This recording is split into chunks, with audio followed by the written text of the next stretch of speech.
Sandra. I like to, okay, because, I'm going to mute everybody except myself. So when it's time for you to talk, you can unmute. So today we are going to do it in English language. We have occasions when we have to do it in English language so we can accommodate more people. So that is what is going to happen today. Our special guest is our own. She is a human rights activist. I can say the youngest human rights activist, but I can tell you that she is the most vibrant. She is the type of people that I will look at them and I will be like, I'm very, very proud to be a Yoruba woman. She has worked in so many important areas of human activism. She is with us today. I'm going, give me 1 second. The engineer, please, you need to, okay. She has done so much. And she is the type that when I see her, I always sing, me do pe moje Yoruba. You know, some people, right? I heard somebody saying that his own woman belonged in the kitchen and the other room. But this is an example of a Yoruba woman. Yoruba women, we don't belong just in the kitchen and the other room. Example of them is Fumilayo, Lady Fumilayo, Ransom Kuti, Mama Fela. When I see the activists like Rinu Oduala, starting this at our age, it always takes me to Mama Fumilayo, Ransom Kuti. Rinu Oduala, you are welcome to Yoruba Gbode. Thank you very much, ma'am. Good evening, Ekale, Mugweleo, Ekale Sa, Ekale Ma. Emma. Okay, we are not hearing you. Somebody, what happened? The sound stopped suddenly. Okay, Muni Emma Binupe Akpede, and there was some bit of technical issues. So Ekale Sa, Ekale Ma. I'm really glad to be here. Thank you very much. Thank you very, very much. Thank you very. We just want this to be very relaxed. I want you to be relaxed, and I want you to speak English or Yoruba. You can even speak in Jebu, right? So, can you tell us a little bit about your background, apart from what we know? I mean, what you did, where you were born, and good stuff like that. Okay. So before I start, mo confess ko mo boy Yoruba, but àwọn kékeré sí bó ṣe bring wa up, ó ti ní ká máa mix gbogbo ẹ̀ pọ̀ mọ́ra wọn. So I understand, but then our technical ones go out there so you know what, that was why I did the promo in English, because I really want you to be yourself. Speak English, speak Yoruba, speak Ijebu. So orúkọ mi ni Ọlọ́runrínú Oduala láti ìlú Ìkòròdú l'Ékòó. Ọmọ Báyékù ni mí.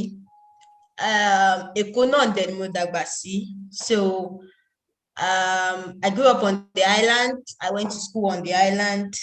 Mo lọ sí Polytechnic, Moshood Abiola Polytechnic ní Abẹ́òkúta. Then from there, mo lọ sí LASU, Lagos State University. I studied science laboratory technology in Mapoli. I did a bit of industrial training at the General Hospital in Lagos. Then I furthered more to the university, Lagos State University, to read chemistry education. So, but as a Nigerian, I will not say as a female, but as a Nigerian, you have to learn to do so many things at the same time, because you really lutawa. you can't just sit down on one thing. You have to be doing several things at the same time. And the kind of family I came from, you are being taught to hustle. So I'm always doing one thing or the other. I have my brands, I sell clothes. I've done a lot of jobs in school. I do brand influencing online. Mama brands post adverts. I've worked with a lot of brands, MTN, Glow, a lot of brands just post adverts. So that's what we call brand influencing. So I've influenced for a lot of brands online. And then slowly I began to build my profile on social media. But more than often not, I've always been a person that has been passionate about humanity, about things that mattered in the country. Because for me, I always say that every Nigerian should be an activist. Activism is not just meant for the people that became popular through activism. Every Nigerian is an activist already. There's no how you're from Nigeria, in and outside the country, hearing about things coming out of Nigeria that you wouldn't complain. You wouldn't say, why are things going this way? So for me, my fundamental belief is that every Nigerian is an activist. And then I've always tried to use my platform to talk about issues happening, advocate for things. There's so many issues that people can advocate for in Nigeria, and that's what I've tried to use my platform. But more than often not,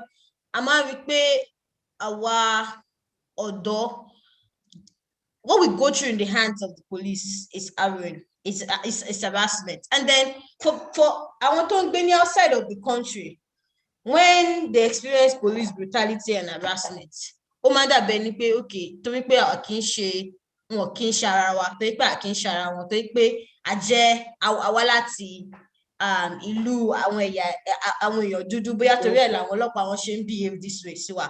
But then we are in our own country. Exactly. And then we are in our own country where people that are coming from abroad are supposed to come back, feel safe that this is supposed to be a resting place for ourselves. But then nobody is safe, not even they're still being harassed. And it's not just extortion or harassment. People are getting tortured, people are getting killed. And then family, they always teach you to hustle. Just for us to understand the fact that young Nigerians, most Nigerians especially, not even just young Nigerians, we are always hustling. We are like, if you push us to this wall, instead of us to stand and say, oh, let us fight, we'll break through the wall and keep moving, because that's who we are. And that's why citizens in other countries, they keep complaining, oh, Nigerians are coming to take away our jobs. Go to Ghana, they'll say Nigerians are coming to take away our jobs. Go to South Africa, Nigerians are coming to take away our jobs. It's not as if those jobs are available, but as a Nigerian, you know that where you're coming from is not that okay. So anywhere you get to, you want to hustle, you want to do any jobs that you can do just to make sure that everything is fine. And that's the reality that young Nigerians have in this country. We are just trying to make things work for ourselves, hustling, doing so many jobs together. Even if you graduate, there's no guarantee of a job. So we're trying to make everything work.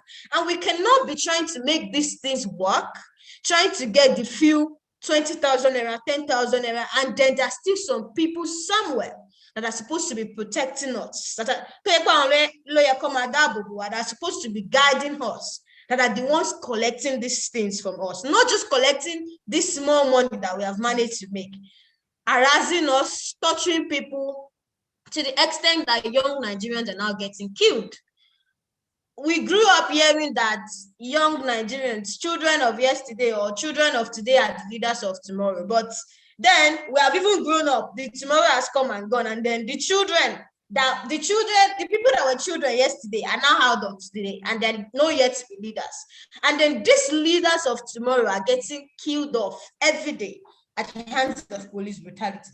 So that was why I decided, you know what, I don't think that we should all sit down and still be posting online, because our governments, they don't understand anything you guys post online. It's better for us to take the fight out there to the streets, because then our homes are not safe any longer.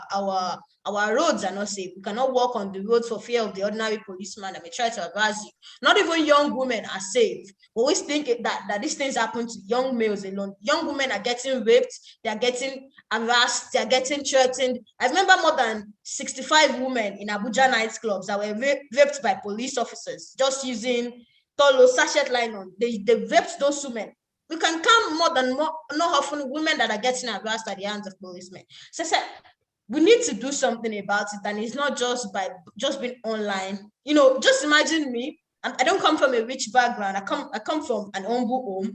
With what I've told you, trying to hustle and make things work, even while in school, doing social media influencing, selling clothes, selling this and that, just to make things work, and still getting harassed by a police officer, not because I'm a criminal or because I've committed any offense, but just because I'm a Nigerian, just because I'm young, just because I decided to walk on the streets or be on the roads or even be in my own house. They'll barge into your homes without warrants, without anything, harass you and all of that. And this, I think, was the reason, was what fueled me to say, guys, we need to go out on the streets. And that was what led to, me participating in EndSARS. Thank you. Let me say, how did you start this activism? I know that, you are, running around trying to make ends meet, with the youthful blood and everything. How did you start this activism, and when exactly? Do you remember a particular incident that prompted you to do that? So they're always calling us keypad warriors, like this generation. We're always the one online just talking about things online. We don't seem to do anything.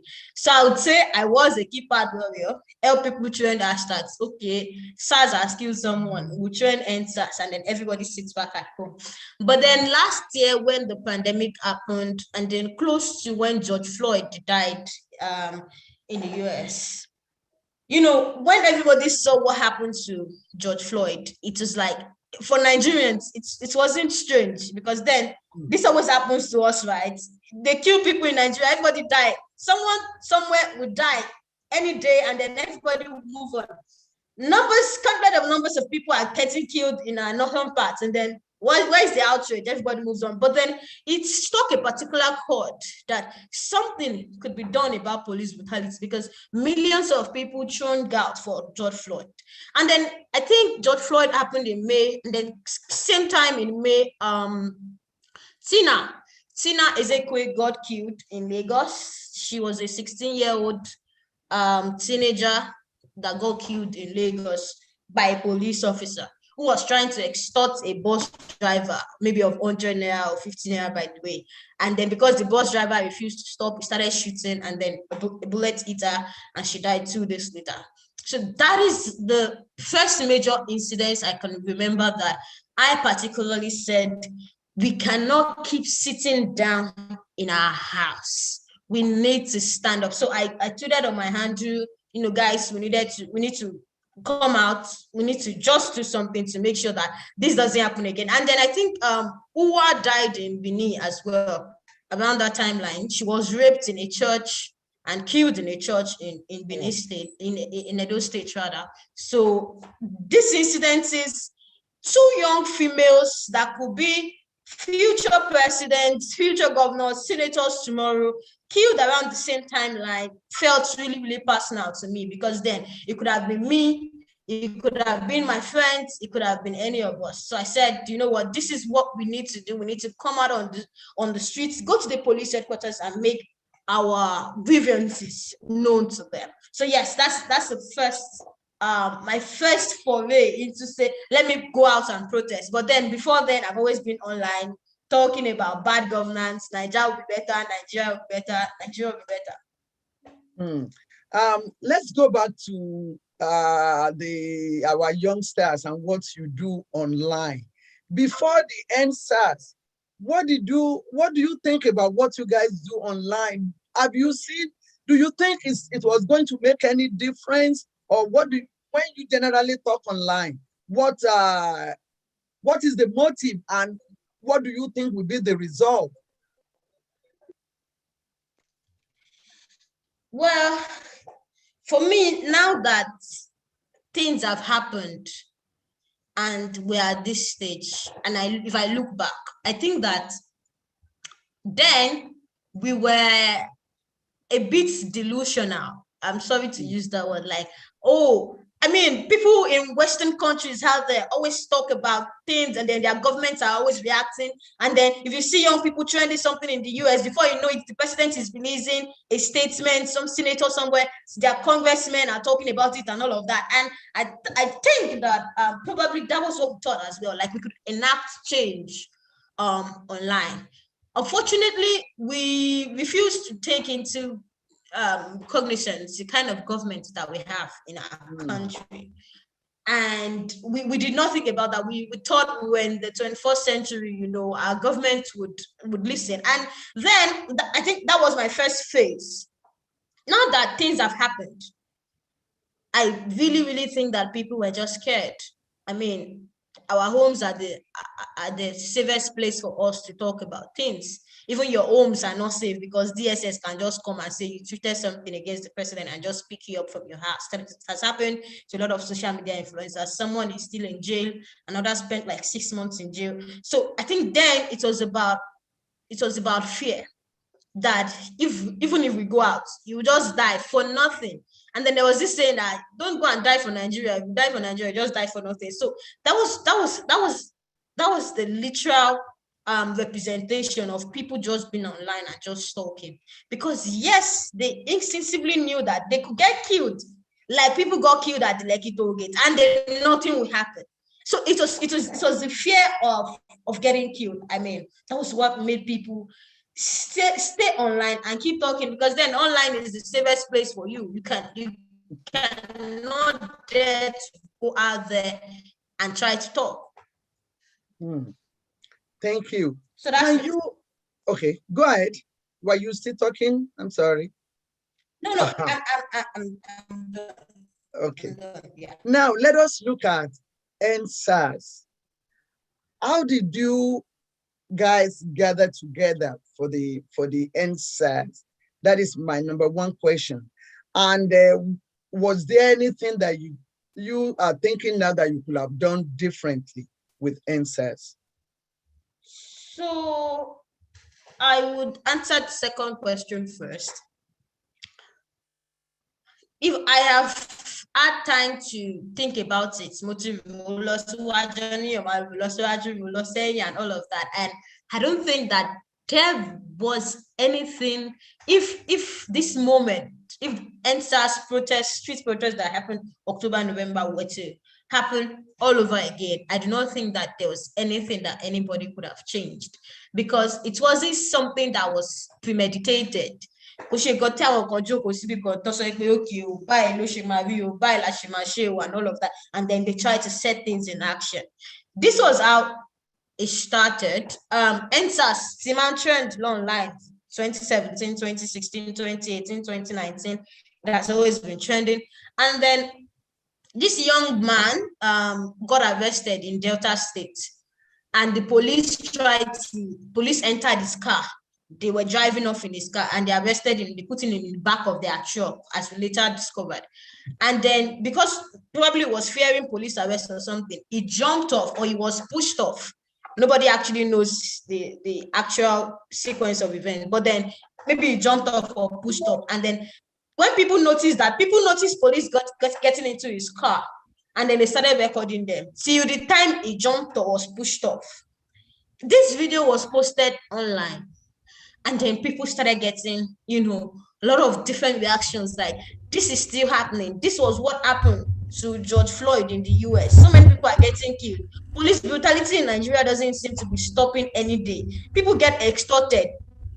100 naira, 200 naira, up to millions of naira. They're extorting people. They're not even trying to do their jobs. The actual criminals. that are giving Nigerians bad names outside. They are going scot-free. For example, the Hush Puppy that they just arrested by the US. If Hush Puppy was in Nigeria, Hush Puppy would have never gotten arrested. He would have kept living large, like he had some sort of legit job that he was doing, because our police officers, that's why people come and arrest our criminals. They are actually the one aiding and abetting these criminals, taking part of the largesse for themselves. So they were not actually doing their job properly, and then people were annoyed that young people that are literally just trying to make a living for themselves. The minimum wage in Nigeria is less than, it should be less than maybe $500 or something per year, not even per month. It's $500 per year, or let's say $600 per year that Nigerians are making. Young Nigerians are just trying to hustle for themselves, and then you people are still extorting innocent people without going after the real criminals. That was the anger that was online, and then people started talking about it. And me, from the former protest that I organized back in June, I said, you know what, when we went to the police headquarters back in June, wọ́n ṣe bẹ́ẹ̀ ni pé ẹ kò wá síbẹ̀, ẹ kò wá pariwo, ẹ̀dẹ̀ máa lọ lé yín, tẹ́ bá ṣáà ti pariwo tán, ẹ máa lọ sílé yín, ẹ máa kóra yín lọ, kò dẹ̀ sí nǹkan kan tó máa ṣe. That was the body language I and my friends got from these police officers. And then when fast forward to October, I said to people online, you know what, I don't think that we should actually go out there this time around and go back home, because our homes are not safe. I could get killed. It was literally the fear of getting killed. It was survival for many of us, that I could die. My parents, they don't know anybody. We are children of nobody, and all that. And then there will be no access to justice anywhere. You just die for nothing. Like people used to come out for anyhow, and then that's it. People will move on. Nothing will happen. She said the reaction from these police officers was nonchalant. I think when we go out there, it's time to tell people that our roads are not safe, our homes are not safe any longer. It's time for these people to realize that we are human beings too, and we are tired of being added to the numbers of dead people. It's just a rising number each day. Today in my DMs, there are still several cases of police extortion, harassment, undue arrest. In my DMs, in my messages, that every day I wake up to, I'm trying to get help for this person or that person. So it was that for us, like, we are tired, right? And then we need to show these people that we are tired. So let's just sleep out. It was a vast, and I think about it now, that I've met a lot of people over the past 8 to 9 months, rather. And then when they see me, they'll say, you're a crazy person. And I just laugh, because then when I think about that decision, it was crazy, actually. I said, we need to sleep out on these streets. It's time to show these people that this thing is hurting us deeply. Sleep in front of their offices, their stations, their whatever, to just let them know nowhere is safe for us. If we cannot be safe in front of the police station, where else will we be safe? So if they shoot us in front of the police station, then they shoot us. So some people organized a protest back as far as 6th of October in Benin and in Edo. So I said, we need to start from the 7th. I was trying to organize some things around. Then my grandma was sick, so she couldn't easily let me go. But then I told her that I was going to school. So because then, and this is important for us parents, because your fear is not unjustified. Because many Nigerian parents, that if you dare go out there, you could get arrested or killed, and then nothing will happen. That's why I'm pointing this out, that I even had to lie to my parents, my grandma, to say, I'm not going for any, they cannot even hear that you're going for protest. I'm going to school, so that I will just be let to go off, because then they could lock the door and they start begging. You parents do, you start begging, job, that was what happened then. And then, the media was already agog with news. Naamali tried to organize this protest. He had a meeting with the IGP, blah, blah, blah, this and that. But then I said, I'm doing this protest, whether it's 20 people, whether it's 30 people, we're doing what we're doing. So it started at Keja, in front of the police headquarters in Yalausa. And then it was when we first got there, because then they didn't know that we're there to stay. So we even brought DJ, and then they were like, "Why would you bring DJ to the police station?" So we had some struggles, and then because and we didn't pursue, right? So we asked DJ to stay. DJ started playing music. It was all getting like, oh, so we said we were going to wait for the police, the Lagos State Commissioner of Police, Odumosu. He wasn't around. Yeah, and then because we kept making a lot of noise, they didn't actually want him to see us. So it kept telling us he wasn't around. They would pass our message to them, Kiniko, Kenegama, send the message in Soga, Oga Osinle, and all of that. Oga Osinle, our money today, Ekpo Gajade, if you talk about what, send the message Soga, our Odoiko, our Mbiba, Aferi, Oga. The shot kept coming after one of the other, SP, Jade, CSP, Kiniko, Abigbo, rank by rank. Oga Osinle, Amapasi, petition leader. Petition one be by Koshipako, Wakparu, and the petition were lower, any Peki CP, Ojade, Aferi. So around 5 p.m., he later came, he spoke to us. Oh, they are going to make sure, he sends this to the IGP immediately. Kiniko. I said, okay, so Afuni petition, but we had like 3 other copies. So he said, Nibinuni, Nibita Fesun, Kotori, àwọn ọmọṣẹ́ gbogbo bí lọ́wọ́ nísìn tó fi ara sọ bíbá ìlà fẹ́ sùn ẹ má bínú ó police is your friend àbí báwo lọ ṣe máa sọ police is your friend táde bá lè sùn sílé friend wa ibo láti fẹ́ ṣe lè enemy wa la fẹ́ sùn so ibi la máa sùn sílé ní ẹni bínú ni so ṣá ni a lè sùn síbi pé kò síbi tá fẹ́ sùn sí gíní kan. Then there was this place koríko ṣá wà níwájú police station. Am I worried? So they were surprised that it came as a shock. And this is important to note that the Nigerian government were not prepared for what students could bring themselves together in this way, as we're always divided along religious lines. Is that we are fighting that you are Igbo, you are Yoruba, or you are Muslim and Christian and this and that. We're always fighting over one thing or the other. So they were unprepared and they didn't know what was going on. So it even rained that night, but then I want Tajo be 10. Are you sure we're going to be safe? Are you sure we're going to be fine? I said, whoa, it has come to what it has come to. There have been several people that have fought for, independence, that have fought for human rights, that have fought for this in this country. If this is our own contribution to making this country better, then I think some of us have to make ourselves, some of us have to bear the inconvenience to do it. It's not as if I don't have where to sleep or anything, but then this is part of our own sacrifice and contribution. So some people ended up staying, the DJ too ended up staying in rent. We had to stay out in the cold and all of that. But then the passion kept building, and then we kept posting on social media. This was what was going on. So people are surprised, like, what's happening? So by the second day, we decided to go over to the State House of Assembly. What did you do during the night when you were there? We stayed up because there was so many mosquitoes, and then the rain and all of that. It was really horrible. But then, like I said earlier, the fact that we felt that this was what we needed to do. Nobody pushed us. We're not being paid to go out there. We're not being intimidated to go out there. We knew that our lives were at risk, and we're ready to fight for our lives not to be not as risk anymore. So that was what was pushing us. Survival, and I'll keep repeating that. Survival, the fact that we needed to live. So when we went to State House of Assembly the next day, same thing, requested to see the Speaker of House. We wanted to submit our petition. They said, come to see us. So we'll stay till they get here. At least these people, we elected you into power.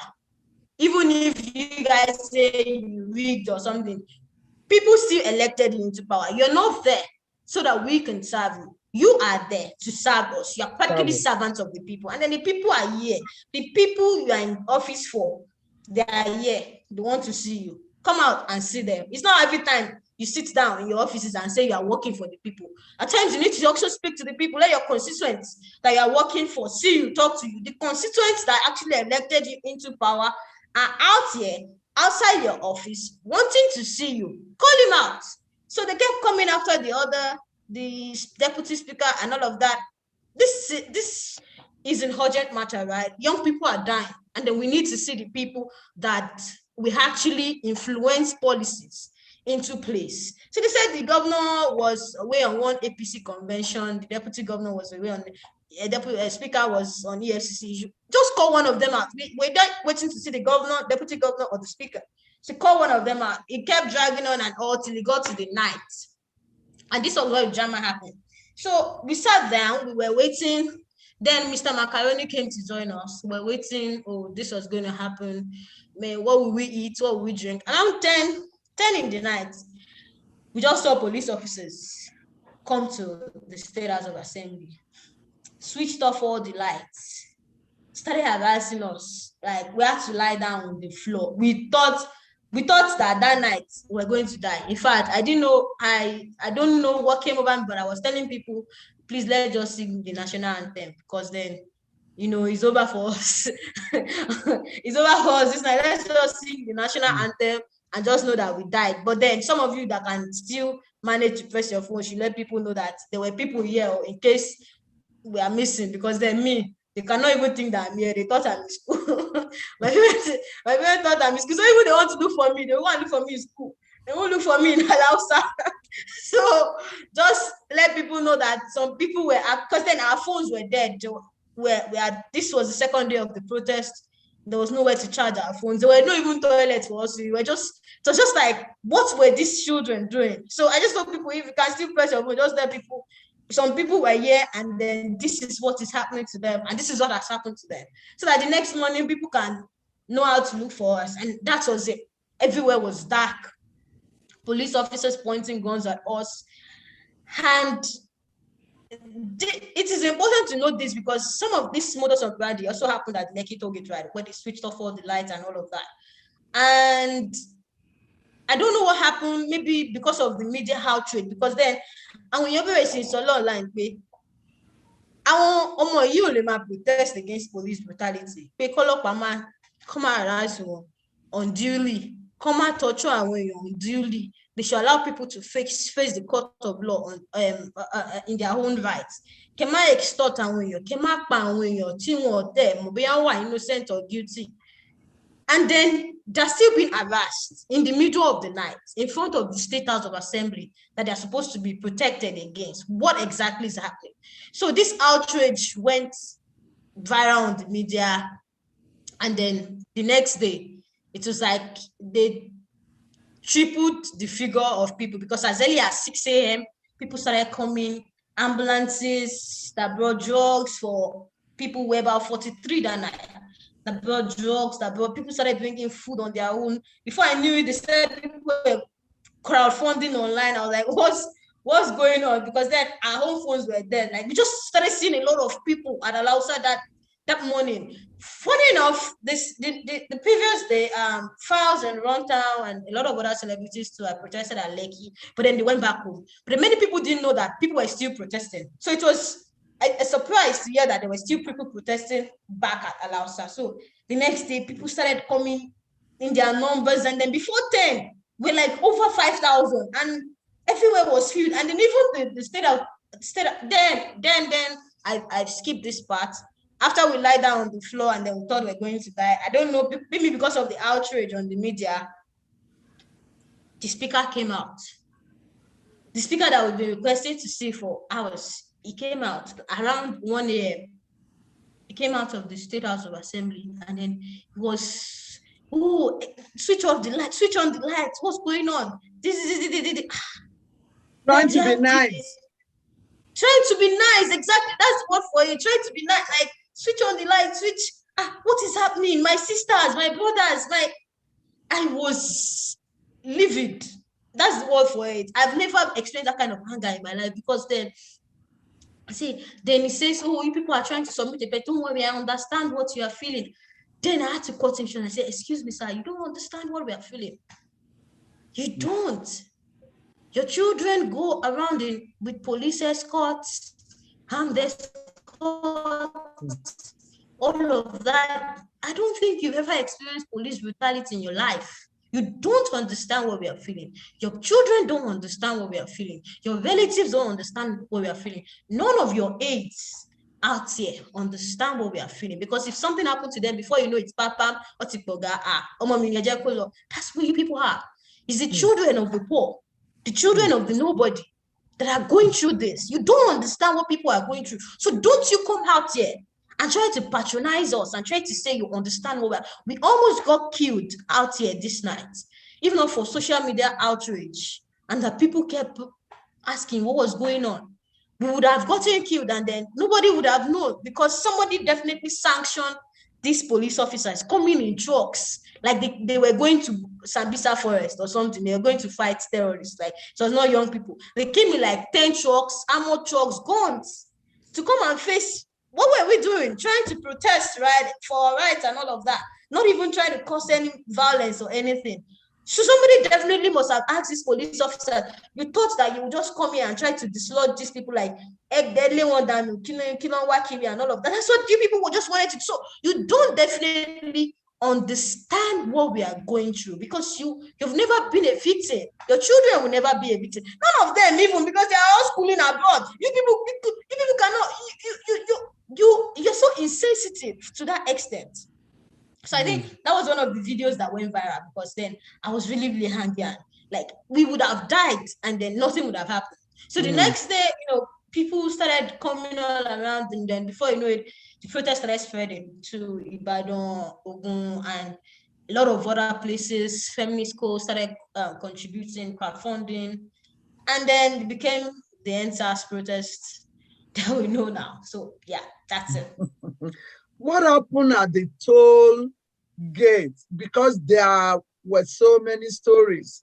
The EndSARS story and the Nigerian government story.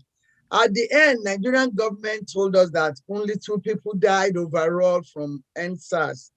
What do you say to that? So anytime I get asked this question, I always say to people, especially people abroad, when I try to get into it, and I say that Nigerian government, 85%, in fact 95% of the time they did that, and they did it more, because at a very young age I have at least seen a bit of what Nigerian government can do if they actually need to do something, right? I don't want to go into comparisons of Boko Haram and then the people that they just arrested, Nnamdi Kanu and succession and all of that. But I would say that the same people are 22 years old, trying to make a living for herself and her family and all of that.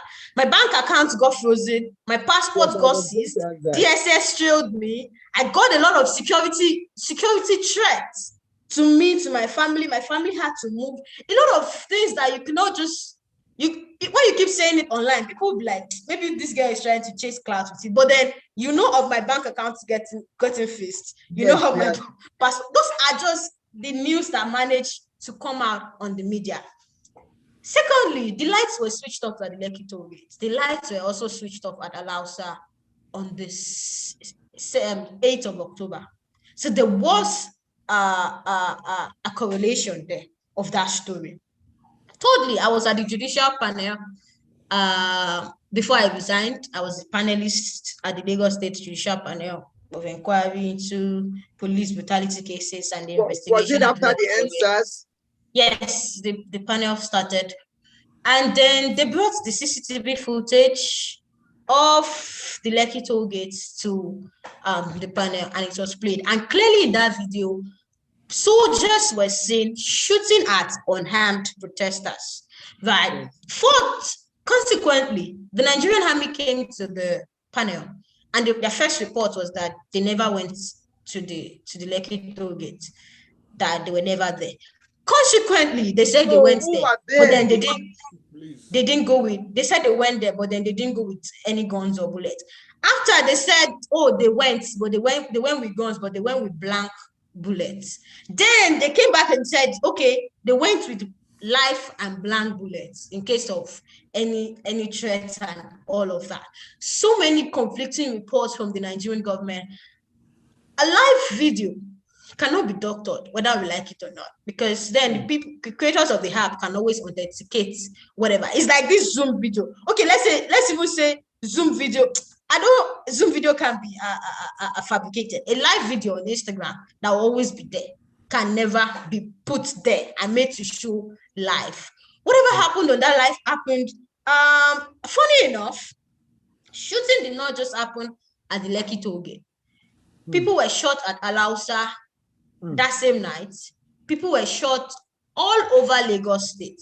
And if I'm trying to make anything up, the chief pathologist of Lagos State came to the panel and said they recovered over 99 bodies of EndSARS protesters all over Lagos, not just at the Lekki toll gate. So, and then, we kept getting evidences, and when I felt like this was going to be partial justice for young people, I had to leave the panel, because then it's not about fame for me. It's not about being part of the panel.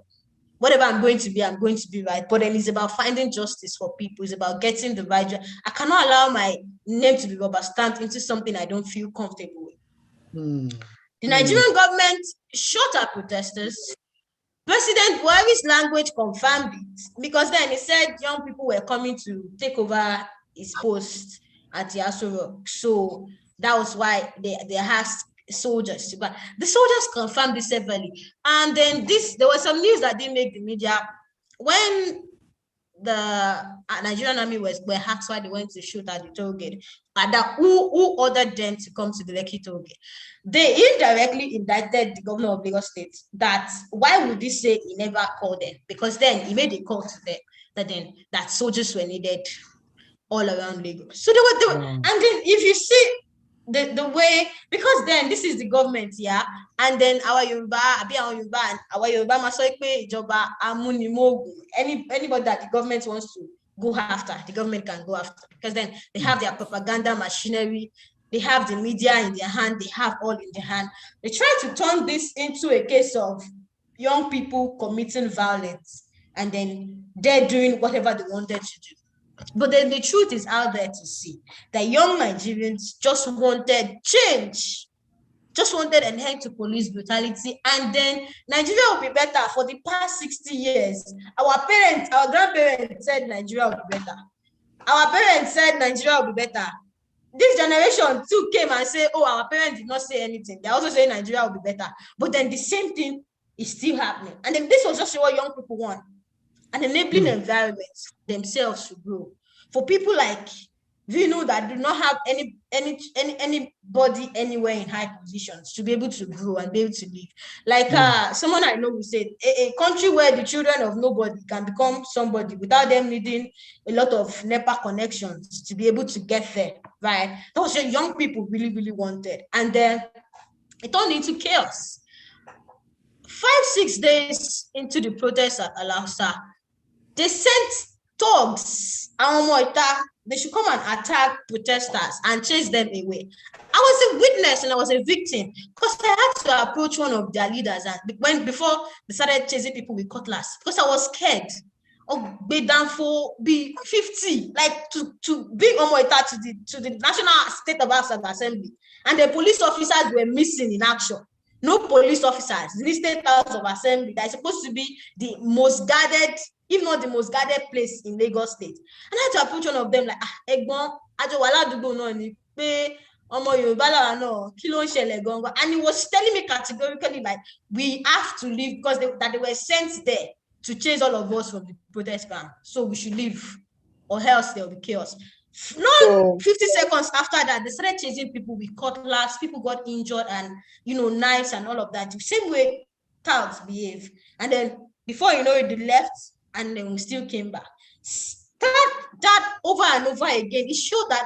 And then there was this incident in Abuja where hoodlums were carted to the protest ground in G-Wagons with DSS agents. Hoodlums were coming out of G-Wagons. So this is evident to see that the government at first tried to use hoodlums to infiltrate the protest, so that it's going to be like, oh, these people just want to cause violence, and they chase everybody away. So when that was not working, because then we hired private security, we tried talking to some of the hoodlums. We arrested some of them and hand them over to the police. 1 hour later, they will release them, and then you see them back around the protest ground. It was that serious. And then we tried talking to some of them, like, guys, I may be a social media influencer now, just use my phone, and then you may be on the street like trying to also, but we're still the same young people trying to live. This, what we're doing is trying to get an enabling environment for ourselves, because then we know that this government, they don't listen to anything. We've been trending hashtags, nothing. We want jobs, nothing. Good healthcare, nothing. Our president is busy going to the UK to get premium healthcare. People are dying in the country. Good roads. 21st century, constant electricity. We don't have, and it was supposed to be the richest Black nation in Africa.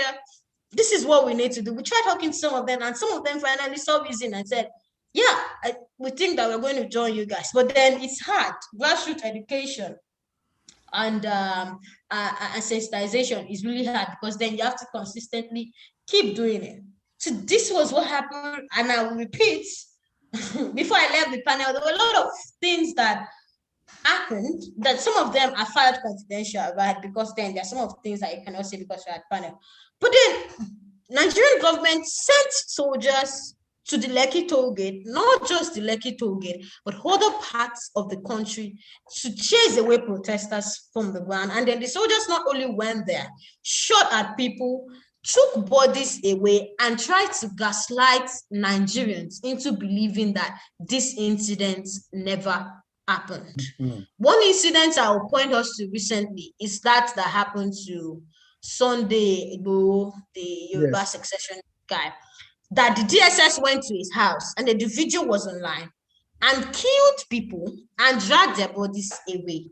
And then they never even bothered to hide it. If a government, a sane government, we're living in a democracy, can do that to people, and they never deny it, then why do we think that they didn't do what happened? Like, why are they trying to cover what happened at Lekki toll gate if nothing happened? Videos cannot lie, victims cannot lie. I still have several people that were shot that had to stay in safe houses. DJ Switch is a successful DJ in her own right. She's probably the best DJ in the country. The young lady had been going, overseas, playing for a lot of brands and all of that. What would she have to gain in trying to fabricate something against the government? That's one thing that I used to try to let people know. Why would she have to leave her country? Is it money that she does not have? Some people said, oh, she was trying to seek asylum. This lady was already traveling overseas everywhere. She didn't need to seek any asylum anywhere. But then she almost got killed protesting. So when you go on and on, I just said, I try to summarize it. Whatever they said the Nigerian government did, they did it, and they did worse, because this government we're dealing with, we think we're in a democracy, but then we're not at all. Oh, thank you. Listeners all over the world, this is our guest today, Rinu Oduala, our great activist. Our area includes I'm going.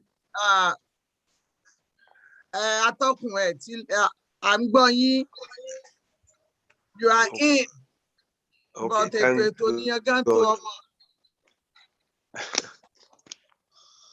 so, okay, we can hear you now. We are glad that you are in. Thank you very much.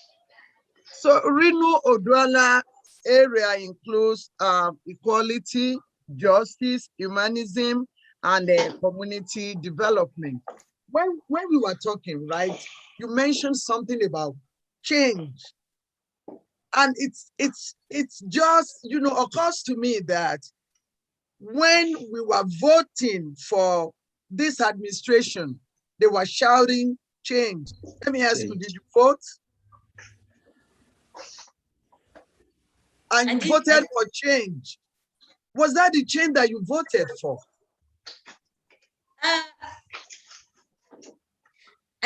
No, please land so that.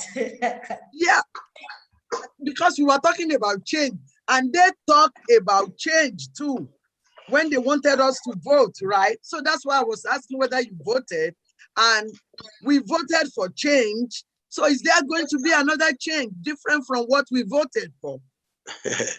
So mo fẹ́ bẹ̀rẹ̀ pé change la vote but ṣé àti change náà báyìí change àti change kọ́lọ́ wọn jẹ́ ká rí change tó dáa àṣà àti rí change ẹ̀yọ̀ kan.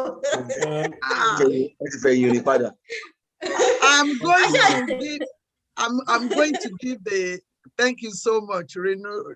Thank you so much.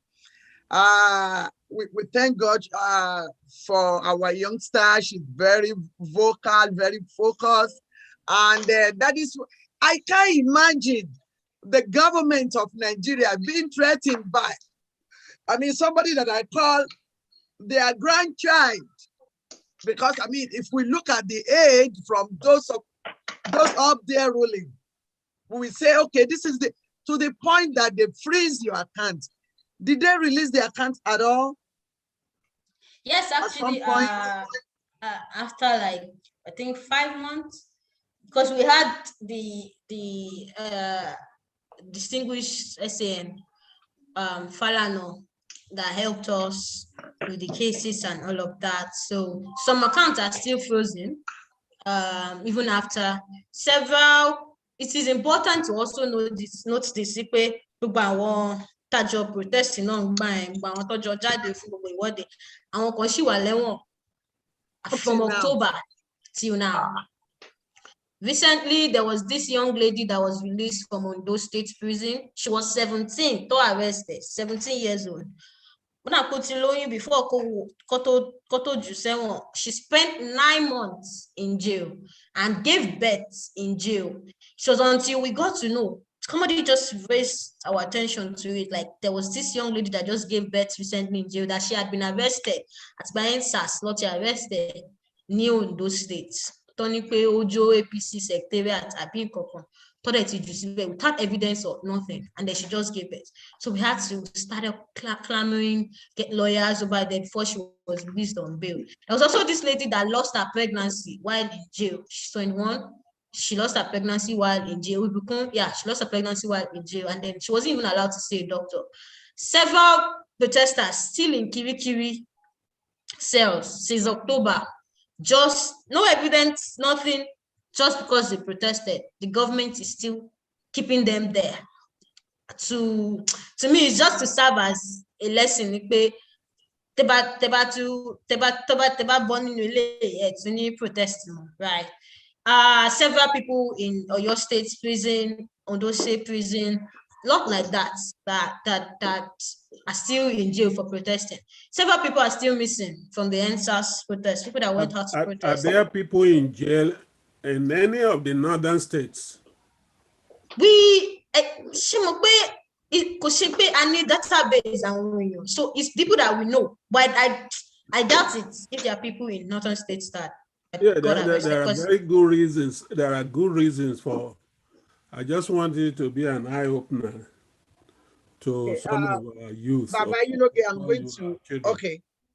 Baba Iloge, I'm going to let you ask your question. I just want to introduce a little bit. Baba Iloge is one of our Amuye Meta on Yoruba Gbode. So he's going to be asking some questions from you. Baba Iloge, go ahead, sir. Okay. Yes. Let me quickly welcome you, Mr. Duala.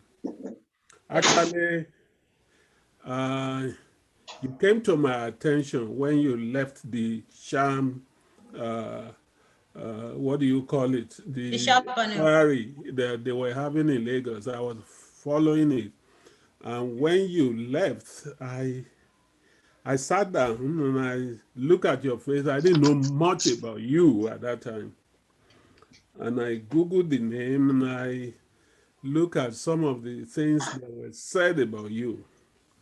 But the name was so deceiving to me. Rinu Oduala. Where is this young woman from? That was mine. I let it go until I was told you were coming here. But I must commend you, and I've been listening to you. However, I wanted to point out to you, I see the flair and the passion you brought into some of these things. There is no way you can, make a number of people in that country understand that justice and fair play, or the so-called rule of law that they sing about, there's no way. They don't have the background. And I'll give this explanation to you. And I want you to think about it. You don't even have to say anything. Just take me in. I know you are very intelligent. You can call me back in a month or in a week or anything. We can have further discussion. There is crisis of nationality in Nigeria. What do I mean by crisis of nationality?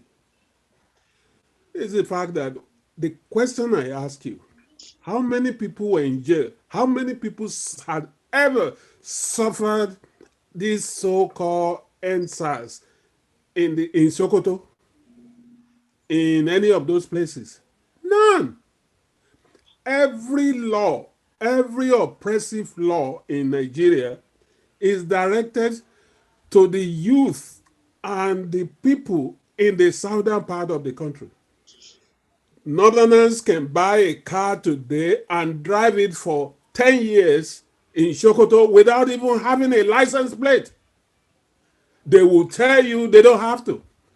But take your car newly from the port, try to take it home. Before you start having the paper, you will pay police more than 10 times before you get it home. I mean, I've lived there. Even the youth that you are talking about, I interacted with them when I went home. For 12 years, I was there, trying to say, let's make Nigeria. But then you now find out that the southern people, because of their, willing submission, have become a slave in their own country. Every economic things around the southern areas are taken.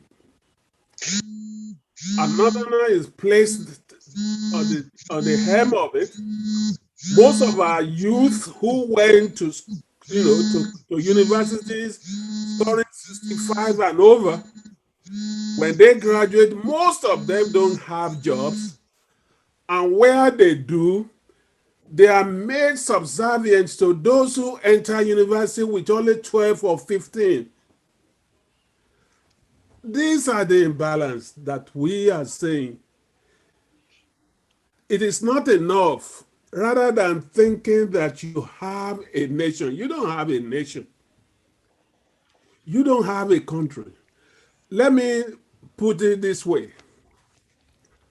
Between Ekiti to Lagos and all the former Western region,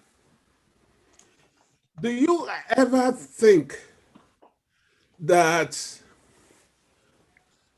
the youth can rise up and say, this is what we want?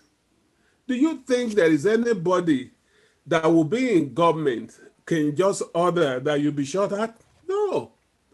To those who are, and this is very critical for the youth to ponder about.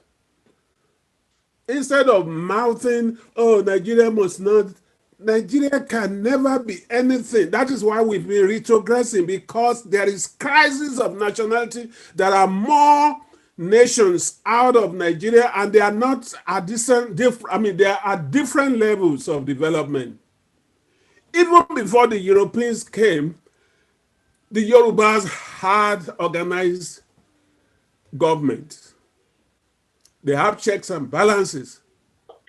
They were able to administer. We have been living in cities before some European countries. And now we were merged together with other barbarians, and then we were placed in the hands of some others that are noted to be troublemakers. They don't have any aspiration to join the modern world.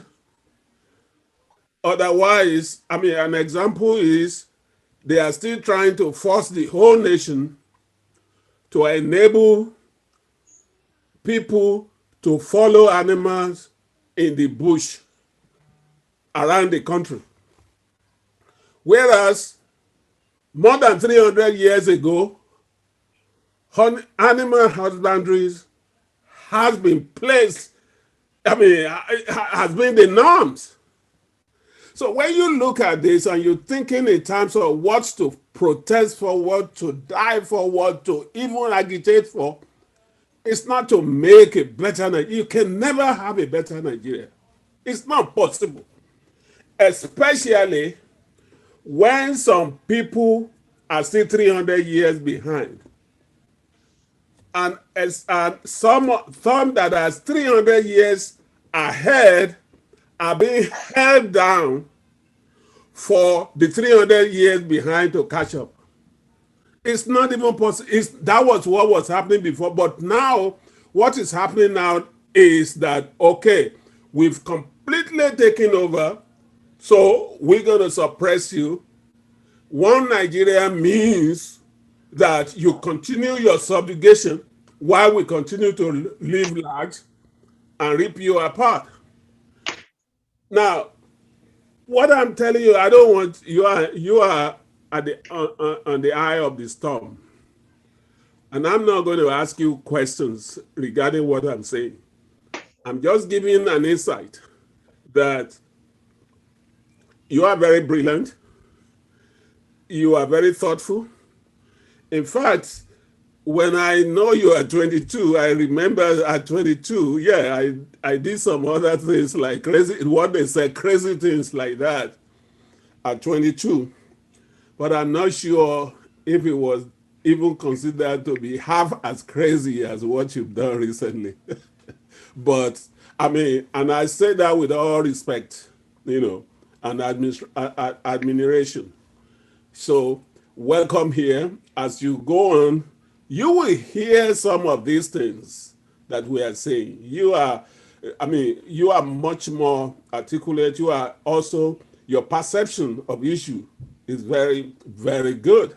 And I know you will understand what we are saying, that, look, in order not to continue to waste generations unborn, generations with talent like you, we must take the bull by the horns and say, look, we need self-determination. And this is why. If you stay at Ikorodu and you say we want good roads, an Ekitimari is not going to tell you no. If an Egba man say education is premium, you can't go to a parliament in our region and somebody say, no, we don't want education. Oh. No, we will speak as a nation on those very important nation building issues. We will speak like a nation. But Nigeria can never speak on like a nation in some of those issues. You know what I mean? Go to the assembly. Let's go by the recent example. If somebody in a Yoruba parliament say we need to be able to transmit result of election instantly through the internet, will anybody say no? No. And now you now have a situation where some of the riffraffs that have been coordinated to be with them from our own region are now being compelled to vote with them at the National Assembly. the so-called National Assembly. So when you have the retrogressive people from the northern area taking our fifth 11 in the southern region and compelling them and making them our leaders, what do you have? What you have is the disaster that is going on. And I keep saying we need to be able to educate our youth. A few of you will do us that favor of educating them. The real issue is not the police are your friends that they say, yes, but when the top echelon is committing crime every day, who are you going to report to? There is nobody to report to.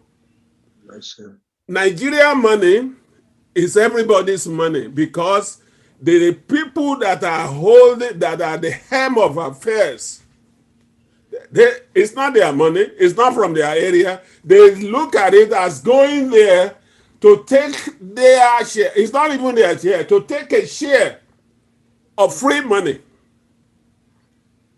And so, once they capture government, they quickly spread their kinsmen and all others close to them. They spread them around to all the juicy, what you people in Nigeria call the juicy ministries. And once you get there, you take as much as possible. Look, let me even drop a bomb. Julius Berger has just finished building a mansion for Buhari in his hometown. The same way he built for Obasanjo. I'm not going to, the 50 room mansion. The same thing they built for Babangida. The same thing they built for Abdul Salam. These are all criminals. And to think that Buhari, who was brought into government as somebody with integrity and that somebody that is incorruptible, will allow the same thing that was going on to continue to go. And all of you, the youth in the South, still think there is a nation that can be salvaged from all this. It's incredible. All of you should talk to each other and think deeply. We are not going to direct you to do that, but you'll figure it out as you think. Thank you. Thank you very much, sir. Let me go to another wonderful Professor Adeboye. Can you please unmute yourself and ask a question? Professor Adeboye,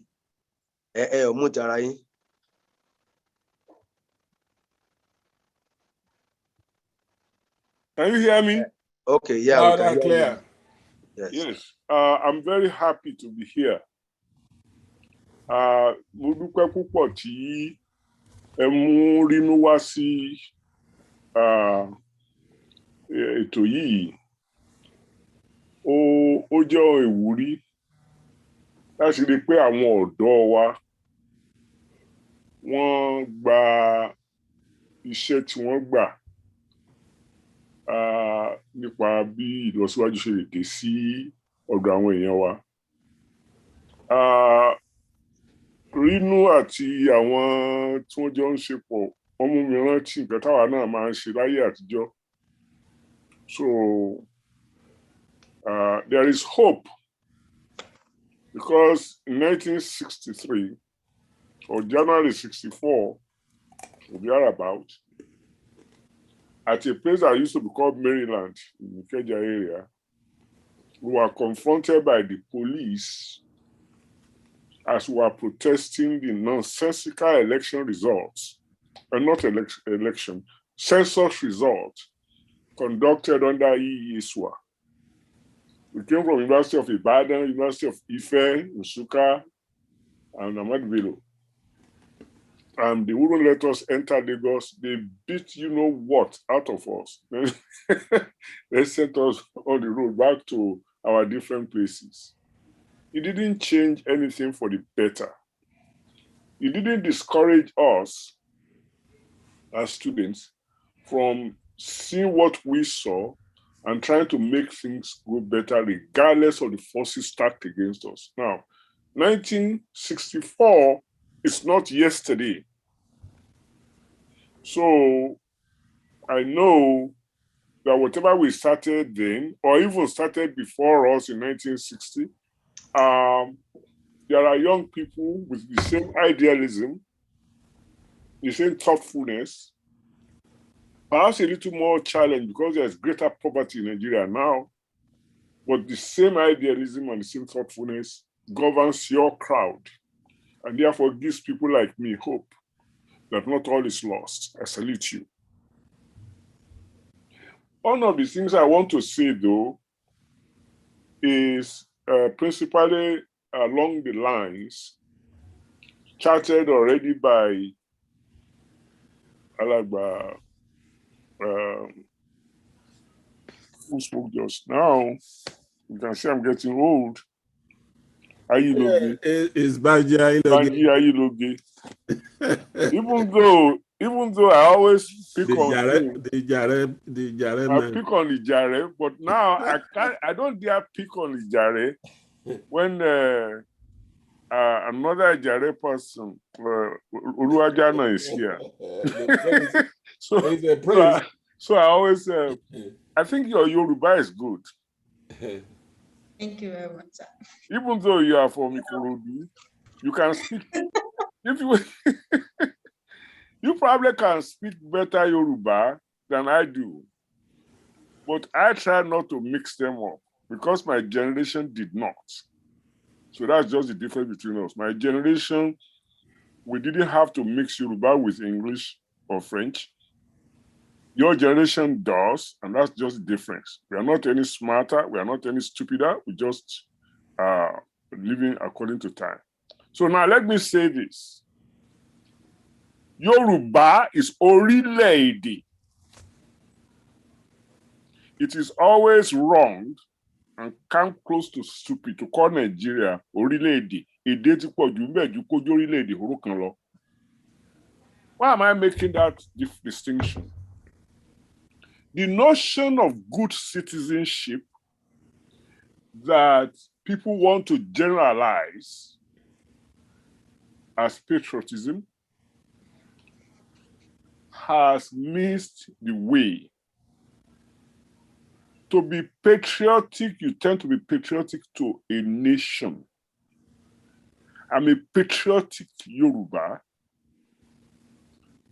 because Yoruba is orílẹ̀-èdè, a nation. I try to be a good citizen of Nigeria.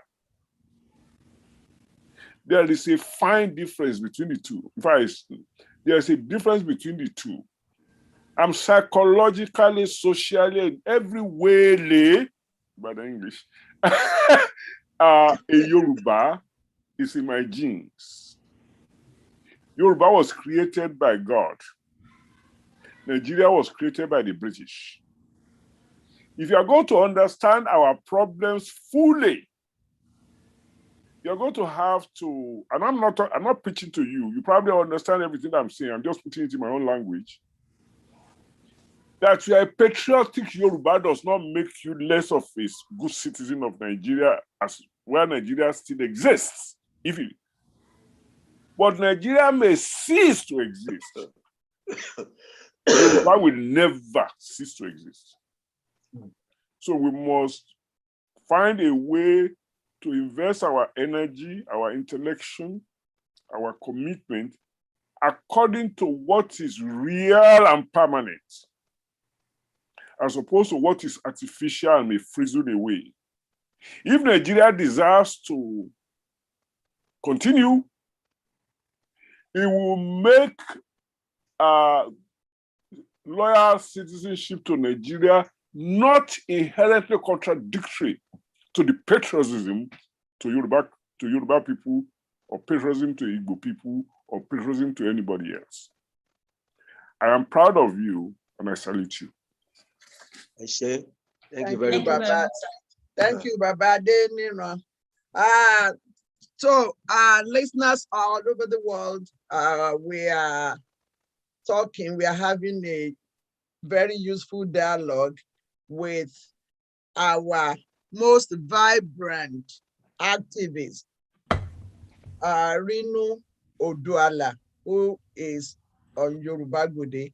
And by way of introduction, Rinu, Baba Banji Ayiloge was the General Secretary for Egbe Omo Yoruba in North America.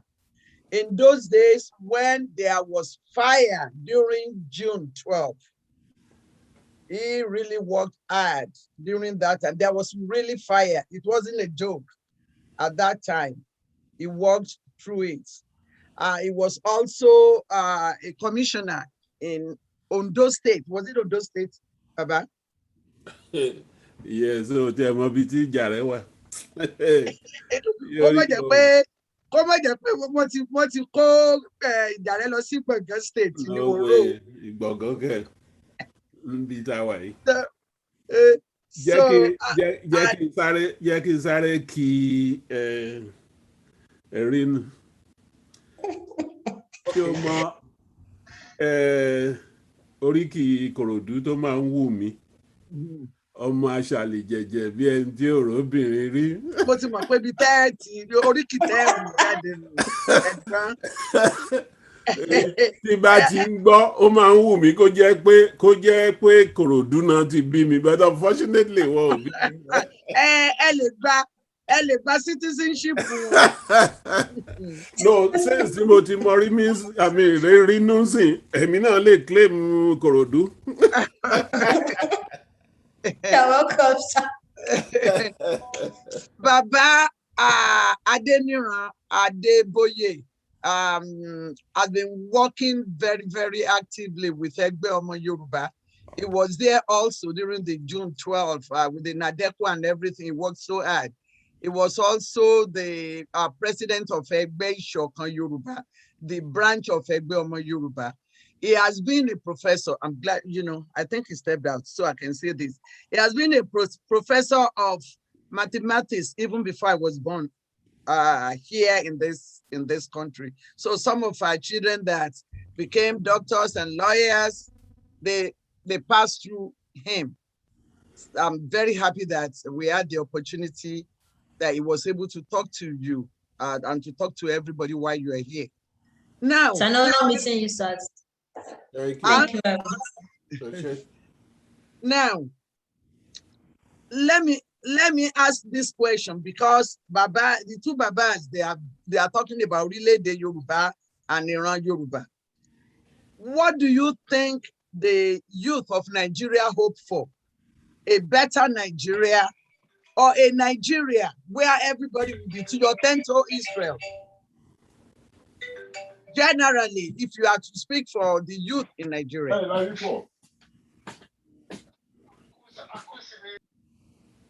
Go ahead. Okay, thank you, ma'am, for the question. First, I'd like to say that I did not speak for the youth, but from my own vantage point, this is what I think is the situation on ground today. It is important for us to face reality so that we are not deceived by whatever is going on. It is important to note this because of the fact that we Nigerians are used to putting everything in the hands of God and thinking that we are protected, right? People are getting killed in the north. People in the south to say, it's just in the north that is happening. Let it not happen in the south. But then slowly, as time went by, it started coming closer to home. We started seeing people killed in Ekiti State, Oyo State, even Lagos State. People started getting kidnapped all over the place. It will not reach us. Kokomi. Now, Otinkowa, there, and all of that. And then going back to the fact that it's important to face reality on ground. As a young Nigerian, what is more important to me is a safe space where I can be allowed to thrive. I always say this more than often not, that Nigerians, We don't really care about good governance like that. Good governance, good governance. It's not as if we really care. I don't know if I'm wrong, and then I could be corrected. But all we just want is even a Yoruba government. So, and my mom too used to say, "Man, but ó ṣáà ṣì bá wa ṣe ọ̀nà yẹn. Kó tiẹ̀ kó tó bá máa kó jẹ, but kó ṣì bá wa ṣe eléyìí náà. Ó bá tiẹ̀ kó jẹ, àmọ́ pé tó bá débẹ̀ náà, ó máa kó jẹ, but kó ṣáà." And how I've learned to decipher this statement is that we don't even care if you are corrupt or anything, but just do the basic things and let people just live their lives, right? Just do the most important things. Just, not even most important things, the least basic things for people. You see a politician doing road, Nigerians will start hailing them like, and you wonder, is this not supposed to be their job? Are we supposed to be thanking these people for doing their jobs? It's not supposed to be one of their duties. We idolize them. Campaign promises, and then it's crazy the way we think about that. This is your job. Why are you putting it in your campaign promises? That, by the way, reality is sacrosanct and important. And then why did I say all these things is because safety, security, and survival is what's most important for Nigerians. Because I mentioned back from the start that we are so resilient. Our resilience at times puts us in trouble. Because then instead of us, when pushed to the wall, to stand and fight, we'll break through the wall and keep managing. Is to get better. We'll manage. Like Fela said years ago, we are suffering and we are smiling. So the reality is important because safety and security is the most important thing. And when they say, what's your hope? What's your dream for Nigeria? What's your Nigerian dream? The current Nigerian dream for many young Nigerians is to jackpot these days. If you don't understand, is to leave the country to a better place, a safe, and they're not leaving the country because they want to live. Somebody said something to me weeks ago that in the ancient days, white people would come and bring their ships and forcefully force us to go on their ships just to go abroad there and do things. But today, ask a white person if a white person brings ship to Nigeria and say, are you going or you are not going? Millions of Nigeria will jump on the ship and willfully, not even forcefully, go with the person. Why? Because there is no safe and enabling environment for Nigerians to grow. Healthcare, zero. Security, zero. Ordinary malaria, you could die in this country for not if robbers attack you and then you get stabbed, you could get killed. Nobody will attend to you. They ask you to bring police report. Before police report gets there, you're dead. Like someone I used to relate with say, they said yesterday's survivors are today's victims, and it's literally true. The person you saw yesterday living would be dead today just due to Nigerians' negligence. Why am I saying all this? Is that if it's in self-determination that Nigerians are going to get a safe and enabling environment, Nigerians need that. If it's going to maybe, I'm not sure if I'm communicating properly. Nigerians are not particular about the name of the nation. Give us a safe and enabling environment. And if you're not going to give us that, why is the need for self-determination and for saying, oh, there should be republics? Because there's no security. There's no safety. The people that are supposed to be leading us, they are taking largesse and not caring that thousands of people are dying every day. It's not about the name for people. It's about the leaders. And if you're not going to give us that, then let everybody go their separate ways and try to create security outfits for themselves to protect themselves. So that's just it. The hope for every young Nigerian today is a safe and enabling environment. And if we're going to get that in everybody going their separate way, then let that be.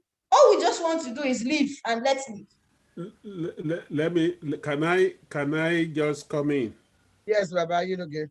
Rinu, with due respect, you see, some of what you mentioned, sometimes you are on the path to it, to then there are other things you bring along that I want to, just comment on so that you can think properly about it. The only reason we're having some of the problems, some of us who knew we knew a better Nigerian. I mean, a better Nigeria, especially coming out of independence when most of the leaders were still copying what the Europeans left. I'm not saying the Europeans left a perfect, but at least administratively. When I started the civil service at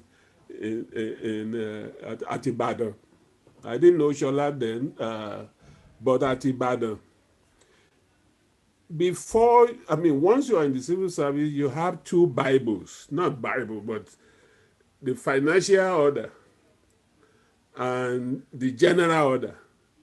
At every promotion, you have to master. They test you on your knowledge. They are about this size each.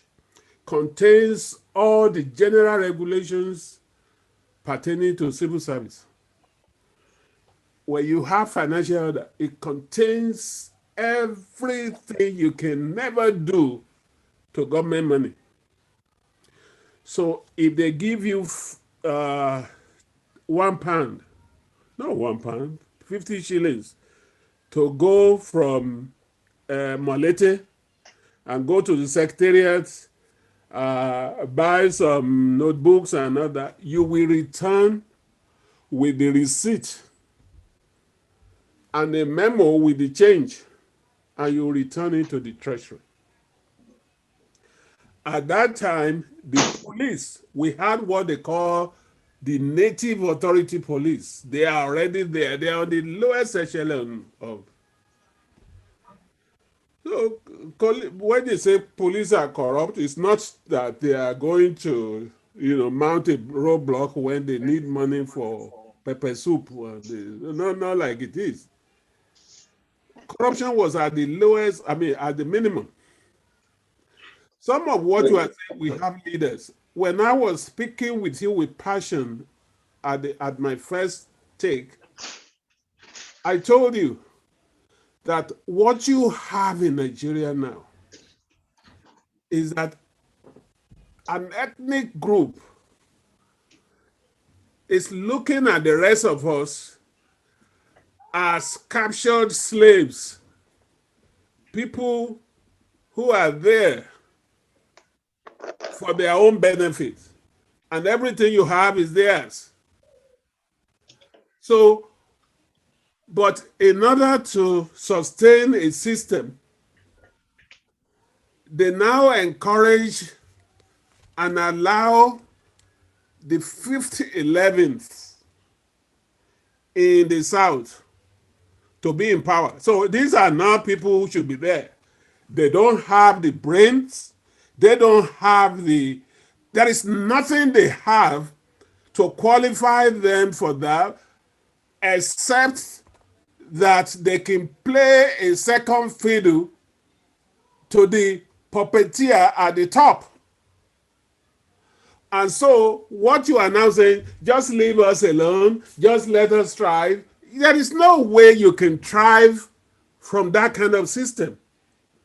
And that is why some of us had sat down and said, look, within 3-4 generations of independence, Nigeria is the only nation that I know on earth.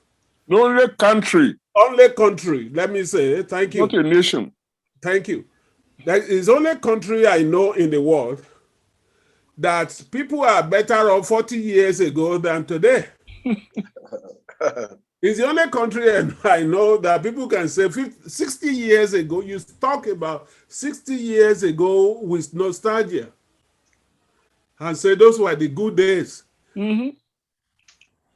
And now, why do you think it is like that? And we are telling you that to be able to have this enabling environment, and I've given you examples, that should we have a government of our own, that there is no master-servant relationship. What is happening? There is a governor that got up and said, in the South, in Yoruba states, I say, but for Buhari, he could never have been a governor.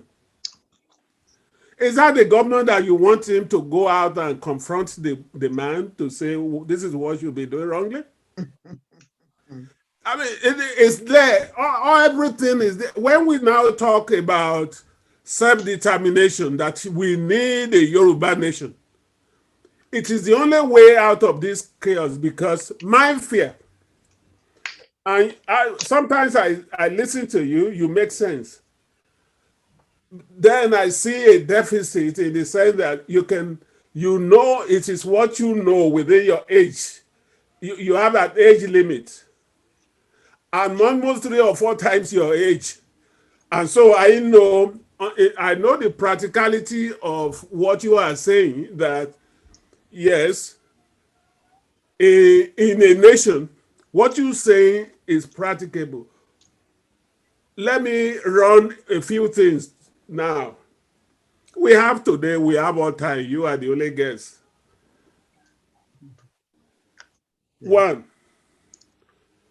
when the Igbos had upper hand in the civil service, in the armed forces, some of us gloated and said, God himself has given the Igbos, the power to dominate the whole of Africa, not even Nigeria. They wanted to dominate. Decree 34 was imposed by Ronzi, in which that decree turned Nigeria to a unitary system of government. We used to have a truly federal system. And so many Yorubas were killed during the first coup. During the second coup, Yorubas were also killed. And we have always rationalized, well, look, iṣẹ́ àwọn ológun, ẹni bá ti gbà. But we never said we wanted to bring. In fact, once the British imposed this nation or this country as our supposedly to be a nation for us, Yoruba seems to think that we can make it work. Mm-hmm. And we acquiesce to all the bullshit they've been giving us. First, the Igbos. When you put an Igbo man at the end of affairs, he wants the whole place saturated with Igbos, to the detriment of Yorubas. Yorubas have been known to be, when we are out of government, we don't care. We will find, just like you are doing, you will find other entities for your energy. But now, when the northern soldiers took arms against, the government in 1966, is it 66? The revenge coup was 6 months later, and they took over the government. The Hausas the Fulanis wanted to rule. In fact, to stop killing, they were being begged by Gowon to stop the killing themselves, unless we are sure that only a northerner was the leader of the country, they won't stop the killing. They killed a lot of people, including our own Yoruba people,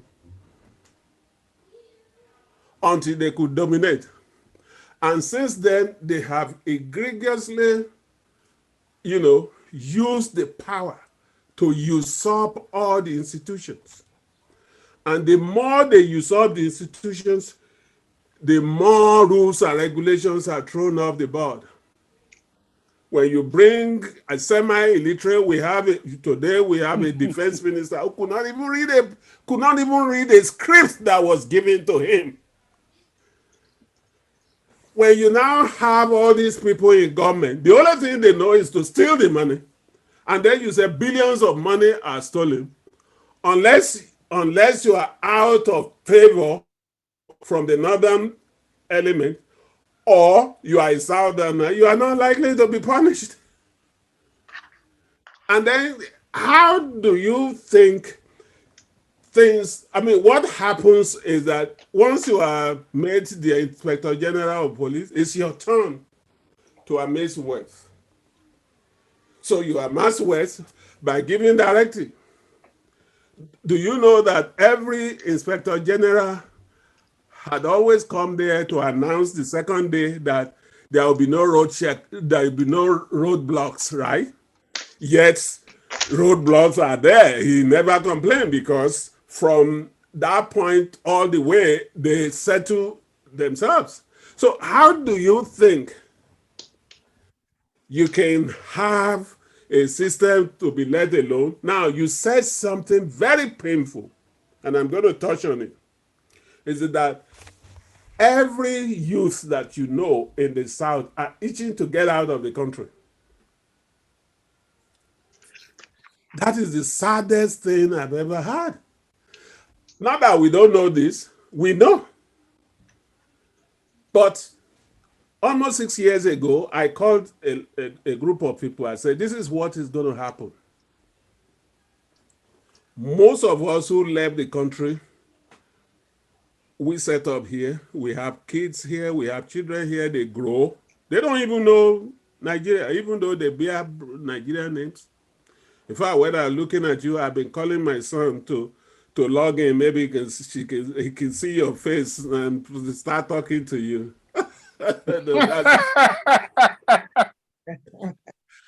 But jokes apart. Then she will tell him that they can be friends. But jokes apart, that's just by the way. Jokes apart, the issue of leaving the country is going to come and haunt us, the next generation. And this is how. As you leave the country, you are not likely to come back. That's why I joke about my son. Many of them are not coming back, especially if the country continues to be what it is. Now, there are mansions, not only in Ikorodu, in Yoruba Gbode, in Akure, in all that, with grandparents' mansions that are being left value. It used to be that the Igbos will come, will sell it to them. These days, the Fulanis that are coming from Mali and all that, they are staying in the jungle. They have their own strategy. They didn't bring a dime. All they brought were rifles and daggers. They stay in our jungle, they kidnap and rape, and they ask for millions of ransom. Muhammadu Buhari's government have been paying some of them this same ransom, and then individuals in the South have been paying them. Now, in a few years, they are able to come out with enough millions in their pocket. They will give you tokens and occupy those areas. The ones in Lagos are not even buying homes. They are not renting homes. They stay in the open. They are in the open places. And the first thing they will do is register. They don't even have to be registered as they do it in the north. They bring people from Mali. They just distribute all pre-registrations of election materials to them, and then they go and vote. They neutralize your vote, and you continue. You see, there are so many things that is wrong. I mean, things are wrong as they are.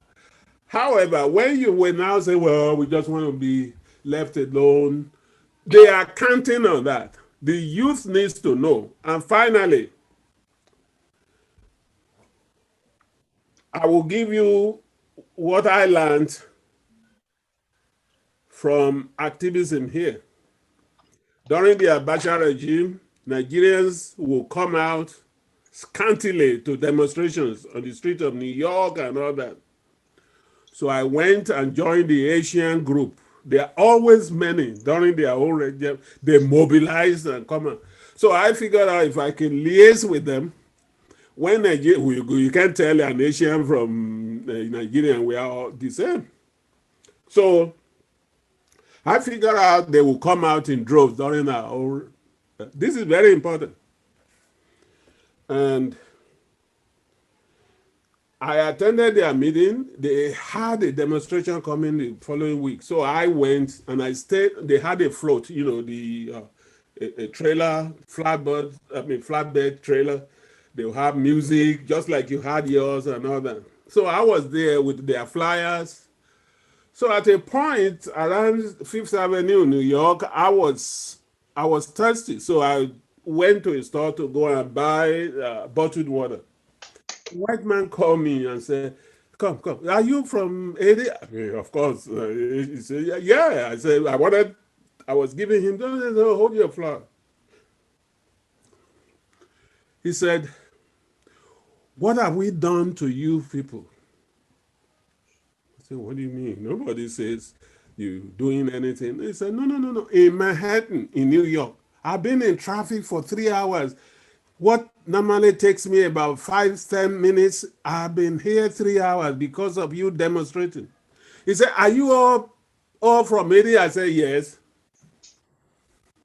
He said, Papa Doc, you are talking of Baby Doc. That is Papa Doc was the first president. The son took over Baby Doc, and this was during Aristide, and said, yeah, a few years back, it was Papa Doc chasing you guys. And one by one, you kept leaving the country. Now, Baby Doc took over. And you left the country. You continue to stream out of the country. He said, all of you that are blocking the streets in Manhattan, if you had stayed behind and fight back, I bet Baby Doc and Papa Doc will be the one running from you. And you will have your country. Now, our youth wants to be in New York. We want to be in... Look, like you said, it's not like we don't think about it. In the years before, they came for us and forcibly forced us as slaves. Now we're entering jets to come and meet them and submit ourselves willingly. Yeah, does it make sense to you? Let everybody stay where they are and get on the street. Is it not better to even die on the street of Lagos than to die in the desert of Libya? It is better to do that. Listen, once it takes us time, and I keep saying, for a black man, we keep talking, we don't want to die. Why the other races have progressed is that they discontinuous death. They know that it is better to die and to be living like a slave, like a captive. But we never learned that as black people. We always want to live. Live for what? Oh, God, thank God I'm alive. But even though you didn't eat trout yesterday, you don't even know what you're going to eat today. You're going to die. Anyway. So that is mine. I see you are taking notes and smiling. Thank you very much, sir. Thank you. Thank you, Rabbi Iloge. I will take a few questions before we let Rino go. Questions from the audience. For some reason, people are more on YouTube than the Zoom today. I guess Femi Adesina burned everybody out yesterday. Did I speak well? Was that what happened? I mean, last week. So we take questions. On my way, Akin Awofolaju. Yes, sir. So, Lauren Rinu, we thank you for being here. Well, àwọn alàgbà yìí ló ga àti Professor Adébóyè wọ́n ti sọ eléyìí tó jù ní gbogbo ọ̀rọ̀ kò tún sí nǹkan mi téèyàn lè sọ. But ní kókó, your generation is totally different from what most people might have experienced. In terms of, you can only talk about what you know and what you see. There was a country called Nigeria.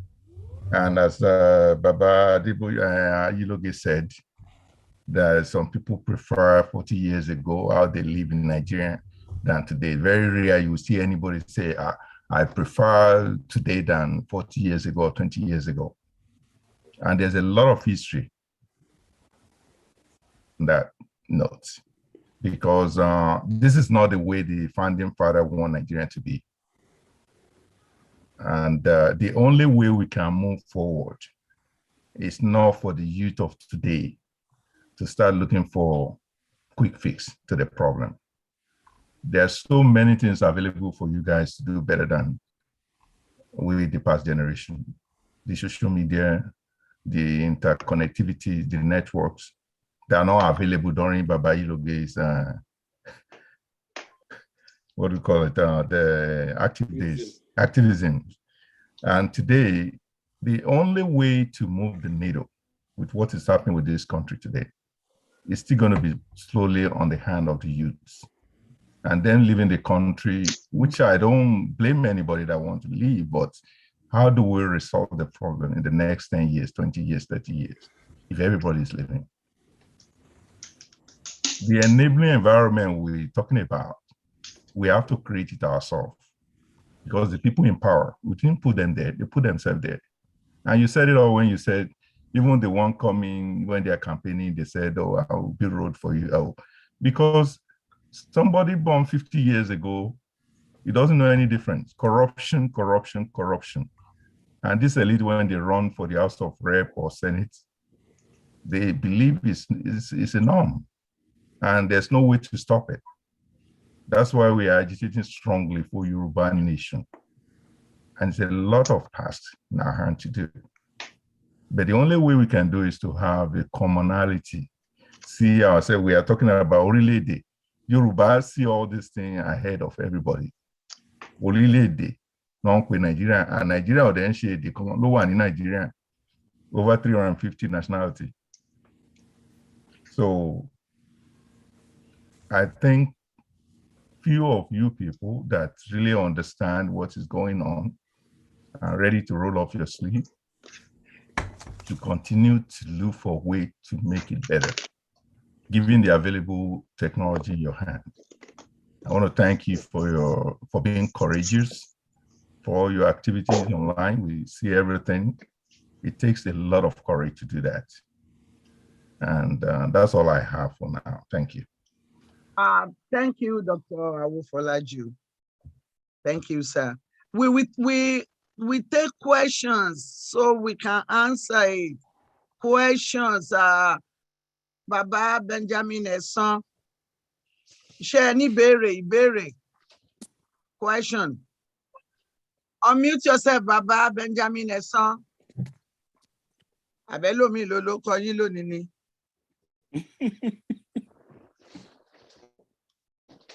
Àbúrò ọlá ní pẹ̀kun. Èmi ti unmute wọn o. Mo unmute yín o, ẹ̀yin lẹ unmute o. Ọ̀dà mi ti tú yín lẹ̀, túra yín lẹ̀ o. Mo wọ mute mi o. À ń gbọ́ yín ní. Okay, mo ní bí tí ọ̀rọ̀ dé yìí. Kí ni iṣẹ́ tí a organize ara wa? Àwọn gómìnà wa nílẹ̀ Yorùbá. Ó yẹ ká match lọ́lé wọn pé ohun tá a fẹ́ rèé. Ẹ jẹ́ organize every weekend. Ká lọ máa sùn sí ọ̀nà wọn. Because ọ̀rọ̀ yìí kò ní nítìjú. Ìyànjú tá a bá ṣe nǹkan kan fáwọn gómìnà wa, kí la lè ṣe fún wọn to wake them up? That's my question. Okay. Rínú ṣo fẹ́ dáhùn ìbéèrè yẹn? Àbí bàbá? Ó ti o. Okay. Ẹ filẹ̀ Rínú kọ́ ló yẹ kó dáhùn ní. Ó ní àwa tá a wà ń bí irú bàbá Ẹ̀sán tí mo rò pé New York ló wà.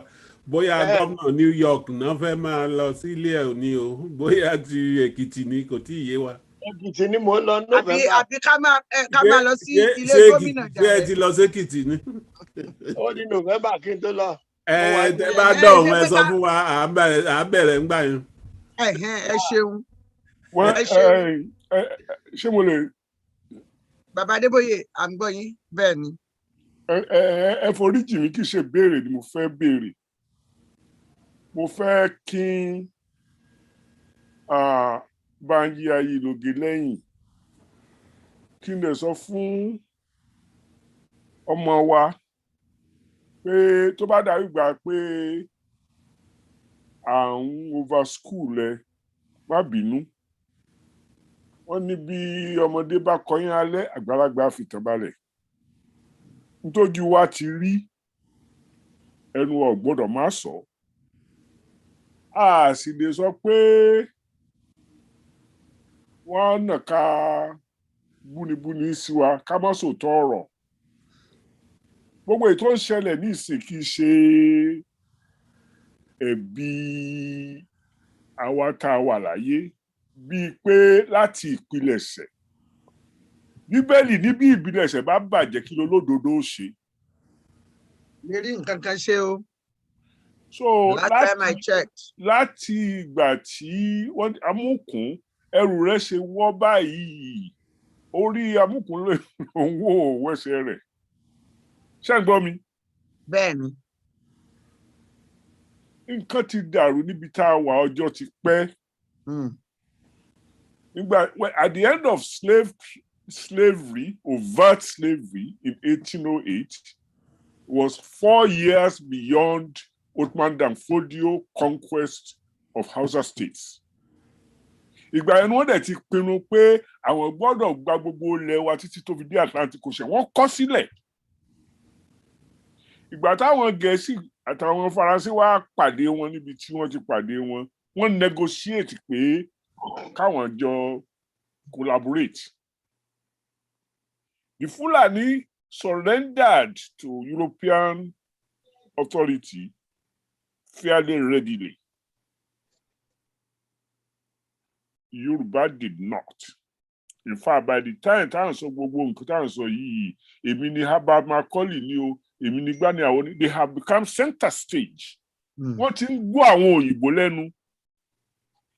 So they earn the animals of the colonial master so that ìjọ tí wọ́n bá máa gbéjọba lẹ̀ tí wọ́n fèrò rẹ̀ wọn ò ní kó fírí ojú la fi rí ète wa ò ní kàn wọ́n ṣe tó kìíní yẹn nìyẹn.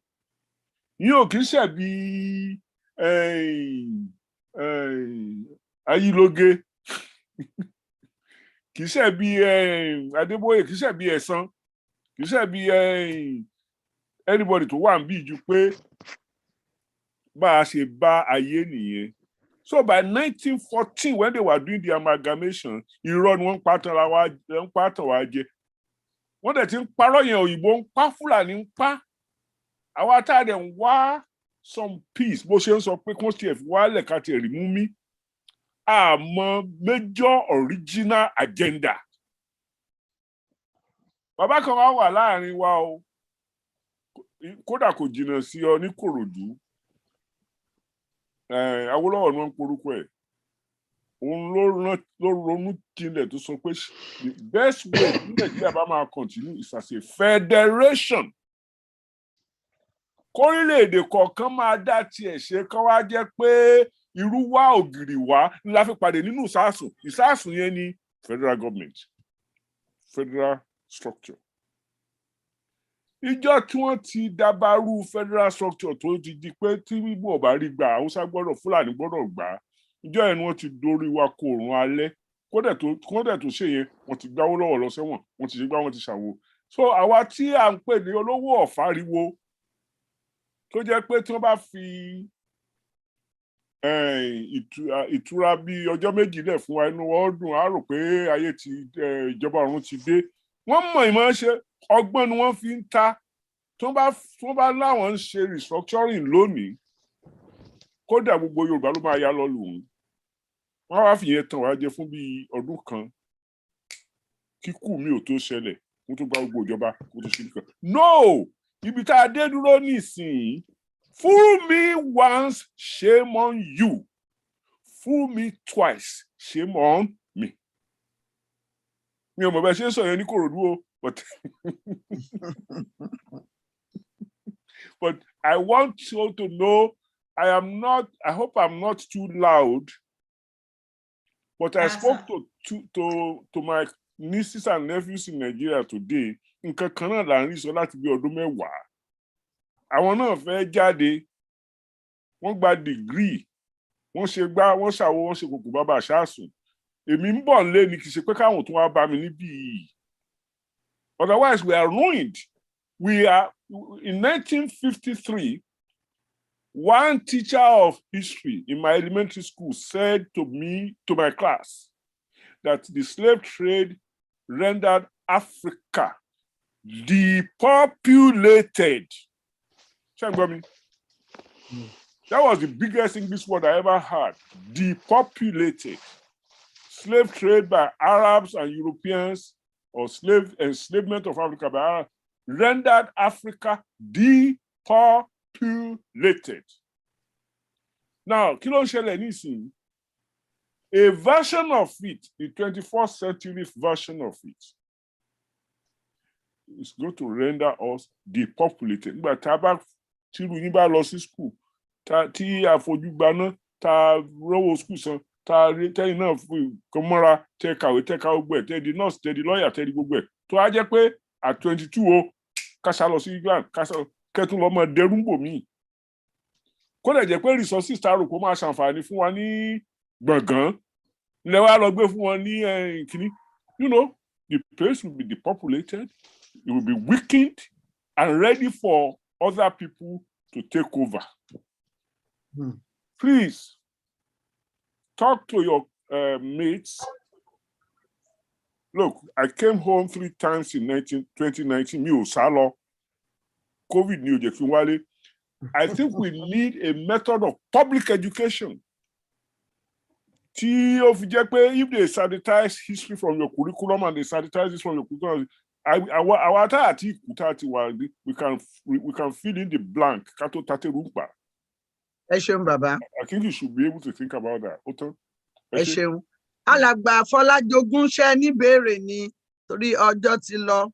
Mo ṣèlérí fún Rínú pé a ní dádúró púpọ̀. Ṣùgbọ́n ẹ bèrè béèrè yín ẹ ti wà lójú ọpọ́n. Arínú ròde. Ojú ọ̀kan. Ẹ ṣeun o. Mo kàn jẹ́ kí n dúpẹ́ lọ́wọ́ Rínú pé ó wá o. Ìbéèrè tí mo fẹ́ bèrè actually bàbá Adébóyè ti fẹnu kàn díẹ̀ bẹ́ẹ̀ yẹn. Nǹkan tí mo fẹ́ bèrè ni wípé ǹjẹ́ any forum is there a way or an avenue for educating the other youths like you to know, that's very at least to enlighten them of what you are doing? I'm sure you've got a lot more information now from both Baba Adeboye and Banji Ayiloke. Oh, yes. Baba Ayiloke. Oh yeah, Rinu, you can answer that. Unmute yourself. Okay. Shemo, bí Dr. Awofolachi ṣe sọ lẹ́ẹ̀kan pé time activism ó ti yàtọ̀. So the way we do things these days is mostly through technology, because then after tí a ti rí irú ìjọba ta ní pé kò ṣe democracy láwa yìí. Bí èèyàn kan tí mo wá ní kò ṣe democracy, crazy demola kóra wá sí. So mostly we use social media to actually talk to ourselves. A lot of social media spaces, Clubhouse, Zoom, Twitter, Instagram, and all of that. Then realized that during the EndSARS protest, there is a divide even amongst this generation, which is among lucky people, lucky young people like me that are lucky to be educated a bit, and then the largely uneducated counterparts that are victims of the system, victims of illiteracy, victims of the bad government that we're always complaining about, that leads them to be political tools in the hands of these politicians that they barely have phones. So how do you get your education to them? They're the ones being used to infiltrate the protests. They are the ones being used by politicians to go and hijack elections and all of that. How do you talk to these people? So after the protests, there have been, several groups that have come up with grassroots sensitization programs, hanging banners. Some of them go out on weekends to neighborhoods, try to get to talk to people, let them know what exactly is happening in the country, because we can't deny that as much as people that are online know a bit about what is happening in the country, even if the government is trying to gag the media, trying to suppress the media from reporting news, at least even I'm sure people that are staying in the country that are hearing the news, you think that is happening in Afghanistan or some kind of Somalia, you won't know it's happening in Nigeria. So, but then there are still some people that are out there on the streets that are disconnected from reality that needs to be talked to. And this was going so fine, but then when young people got shot at the toll gates, it created some sort of apathy in people that made them also disconnected from things. So mostly the mood out there is people just want whatever they want to do. But then we cannot remain like that, because then what is there to salvage? We cannot say, oh, let them do what they want to do, because we can clearly see what, to answer your question, sir, mainly for now, it's through social media that people get to talk, relate, and then the fact that people are trying to avoid government, what do I call it, intimidation and persecution because of what's going on in the country. There has been a lot of decentralized leadership among groups, but then we know how to talk to ourselves when we do that through social media and frontliners. Yeah. Thank you. Invite them to Yoruba Gbode. Okay, the youth. Yes, actually, Yoruba Gbode as well. Yeah. Okay. Alàgbà Túndé Apẹ́lógún. Mo ń gbọ́, mo ń dá yín lóhùn. Kí lẹ wí? Yín lókè ni. Má jẹ́ ká pẹ́ Bẹ́ẹ̀ni. Mo kí ẹ̀yin tẹ́ wà nílé wa àti ẹ̀yin àgbààgbà, alàgbà Bánjí àti bàbá Adéníran, Ọlọ́run á wà pẹ̀lú gbogbo wa o. Sister Rinu Oduala, ó ṣe púpọ̀ fún gbogbo ìtẹ́ ń ṣe fún protest. Tẹ́ ń lọ s'Abuja, tẹ́ ń lọ s'Aláùsá l'Ékòó. Nǹkan tí máa béèrè lọ́wọ́ ẹ, màá sọ reason tí mo fi béèrè ẹ̀, so that wàá lè mọrú èsì tó máa fún mi. Gẹ́gẹ́ bí ẹni tó máa ń ṣe protest, bẹ́ẹ̀ ṣe ń ṣe protest yẹn, ó wà expected of young people. Àwọn bàbá wa bíbáyìí náà ti ṣe ń gbà tán wà ń kékeré rí, wọ́n wà radical, tó ń gbọ́, but ọ̀pọ̀lọpọ̀ wa ló wà ń lo òyìnbó láfẹ̀yìntì, nínú wa ń dùn, kò sẹ́ni tó ṣe, àwọn ọ̀pọ̀lọpọ̀ wa ni ò ṣe protest rí. Náà fọ́yìn tẹ̀ ń ṣe ní Nàìjíríà, á ní nǹkan tẹ̀ ń ṣe fún abẹ́ẹ̀kọ́. Bẹ́ẹ̀ni. Èyí tẹ́ máa ṣe ní federal, èyí tẹ́ máa ṣe fún ìjàngbara, ó ní gbogbo ẹ̀ ló nídìí. Náà tí ẹ bá ń ṣe protest l'Áláùsá, màá expect pé ẹ ń fẹ́ kí Sanwó-Olú kó fún yín ní answer sí gbogbo àwọn nǹkan tẹ́ ń béèrè. Náà tẹ́ bá máa béèrè àwọn ìbéèrè yín, mo fẹ́ mọ irú preparation tẹ́ ń make. Ṣé ẹ ti lọ wo data government, ẹ ti wo revenue budget, ẹ ti wo capital budget, ẹ ti mọ bí government ṣe ń rí owó, ẹ ti mọ bí tó ń ná owó yìí sí, ẹ ti wò ó bóyá wọ́n tiẹ̀ wá ná owó yìí síbẹ̀. Àbọ̀rọ̀ mi ò yé ń sìn, so that ẹ lè wá sọ fún wọn wípé ní ọdún báyìí, iye báyìí ni government wá make nílẹ̀ Yorùbá, ní Èkó, ní Ògùn state. Nǹkan báyìí la rò pé ó yẹ kẹ́ fi ṣe lẹ́yìn ìgbà tí ẹ ti yọ sálárì yín jáde, torí gómìnà gan fúnra rẹ̀ sálárì ló wà entitled to, ọ̀nà ń pè ní revenue budget. So tó bá ní anything to do with capital budget, nǹkan tó lè fi capital budget ṣe ni pé roads, hospitals, electricity, water, àwọn nǹkan tí ẹ pé ó máa pẹ́ tí ò ń ṣe nǹkan tó kàn máa kó léèyàn lọ́wọ́ tó máa ná lẹ́sẹ̀kẹsẹ̀. Ṣé ẹ ti ṣe research yín dáadáa? Ẹ ti wò pé ṣé gọ́ọ̀mẹ̀ntì wa, ìbàjẹ́ ti federal ni o, ìbàjẹ́ ti Lagos state ni o, ṣé wọ́n náwó wọn síbi tí wọ́n ní wọ́n máa ná sí? Àbí Alàgbà Apẹ́lógún, ẹ jẹ́ kó dáhùn. Apẹ́lógún, má jẹ́ ká pẹ́ tè níṣẹ́. Àbí Sister Ṣọlá kẹ yọjú yín, ojú lọ̀rọ̀ wà, mi èyí tẹ́ ẹ̀ ojú mi ò rí sí. Now, ṣó ń gbọ́ nǹkan tí mò ń sọ sí? A ó ti gbọ́ yín, àbí ká máa gbé ní àgbọ́yé. Ẹni tó sọ̀rọ̀ ló fẹ́ gbé sí. Ó yá ẹjẹ́ àgbọ́ èsì o. Ẹ ṣé Alàgbà Apẹ́lógún. So gbogbo àwọn protest tí ó ń ṣẹlẹ̀ yìí, ó máa ń ní, mo sọ lẹ́ẹ̀kan pé ìgbà tá lọ sí police headquarters àti State House of Assembly, ó ní petition tá a mú lọ fún wọn. Kò ṣe pé a máa gbé request Buhari fún Sanwó-Olú. In fact, matter pé request were specifically tailored, and then there were some that Sanwó-Olú, but di one day protest big, tí protest bẹ̀rẹ̀ àwọn kan wà tó yẹ pé ìgbà tó wá sí aláùsá ó dìídì lọ bá Buhari ó ṣáà bóyá ó ṣe eye service bóyá ó ṣe eye service ó ṣáà fún request lọ fún Buhari yẹn ta submit lọ aláùsá.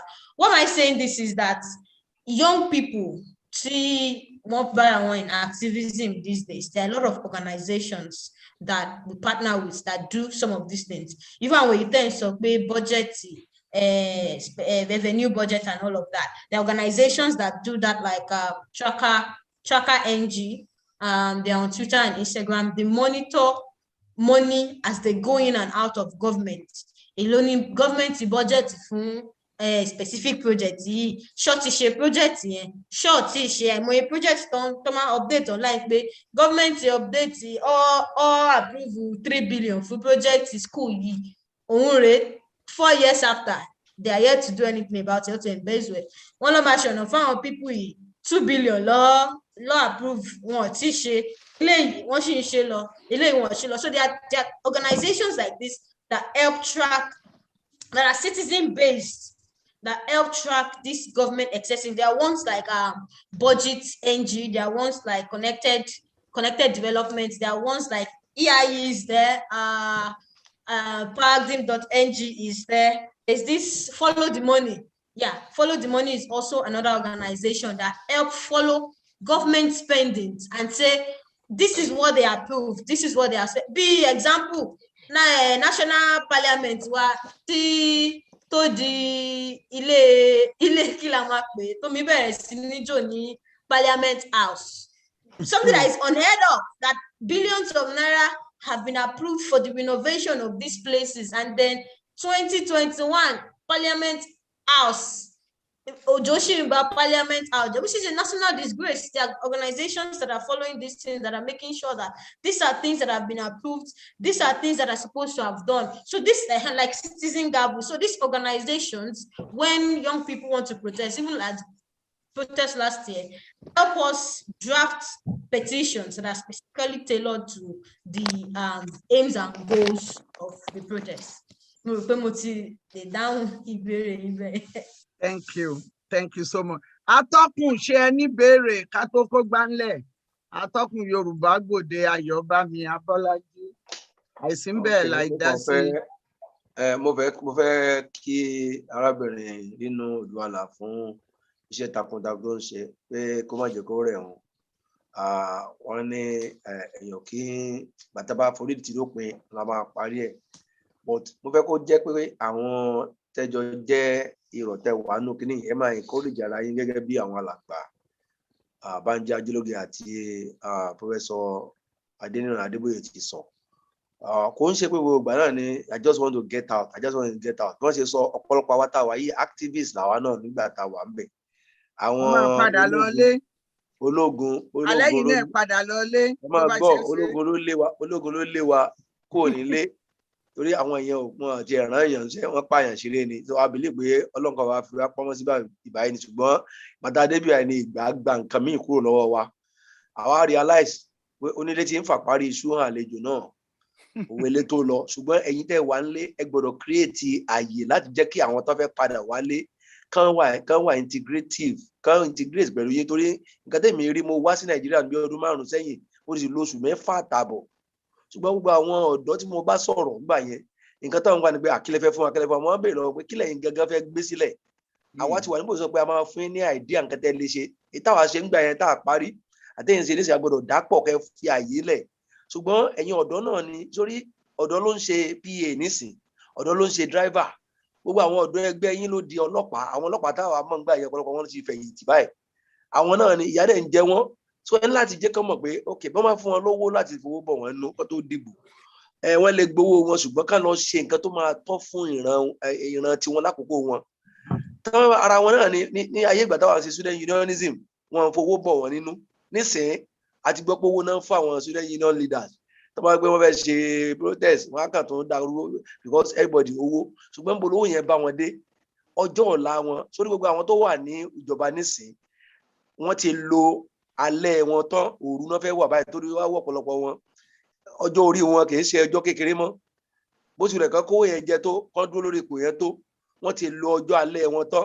ṣùgbọ́n àárọ̀ àtọ̀sán tẹ̀yìn ọmọ tẹ́ jẹ́ young generation ọ̀nà tó ń jẹ máyé wọ́n dẹ̀ wá fi àwọn ọmọ wọn náà jẹ máyé àmọye ọmọ olóṣèlú ọmọ tó wà níjọba ni wọ́n kàwé tán wọ́n ṣe service wọ́n fi wọ́n sí bọ́ọ̀dù director NNPC wọ́n fi wọ́n sí juicy places ẹ̀yin tẹ́jọ jẹ́gbẹ́ tẹ́jọ fara àyàkànyà tẹ́jẹ̀lẹ̀ wá rí pé ẹ̀ lè súnmọ́ ọmọ tó dáwọn ti yanjú ọ̀rọ̀ tiwọn ṣùgbọ́n ẹ sọ fún wọn pé ẹ̀ǹkan tá a ṣe nu ọmọ wọn ní orúkọ tá a máa sọ ọmọ èèyàn inú èèyàn ló ń gbé ẹ determine ṣé lóòótọ́ ogun àdìde wọ́n dẹ̀ máa tàbí orúkọ tó ṣẹlẹ̀ nígbà EndSARS yẹn máa ṣẹlẹ̀ ṣùgbọ́n lẹ́yìn náà bá múra pé àtọrùn àtorí ni àwọn èèyàn ó sì dìde láti support yín láti ràn yín lọ́wọ́ àwa ń fẹ́ kí nǹkan tó ṣẹlẹ̀ lórílẹ̀‐èdè Nàìjíríà pàápàá jùlọ kò tí ẹ̀ sí orílẹ̀‐èdè wọn ní orílẹ̀‐èdè ilẹ̀ Yorùbá la fẹ́ nísì torí kò sí nǹkan tó ń jẹ́ Nàìjíríà is a fake gang up of criminals àwọn tó dẹ̀ ń ṣe àkóso orílẹ̀‐èdè náà gbogbo ọ̀tẹ̀ bá kà wọ́n tó 100,000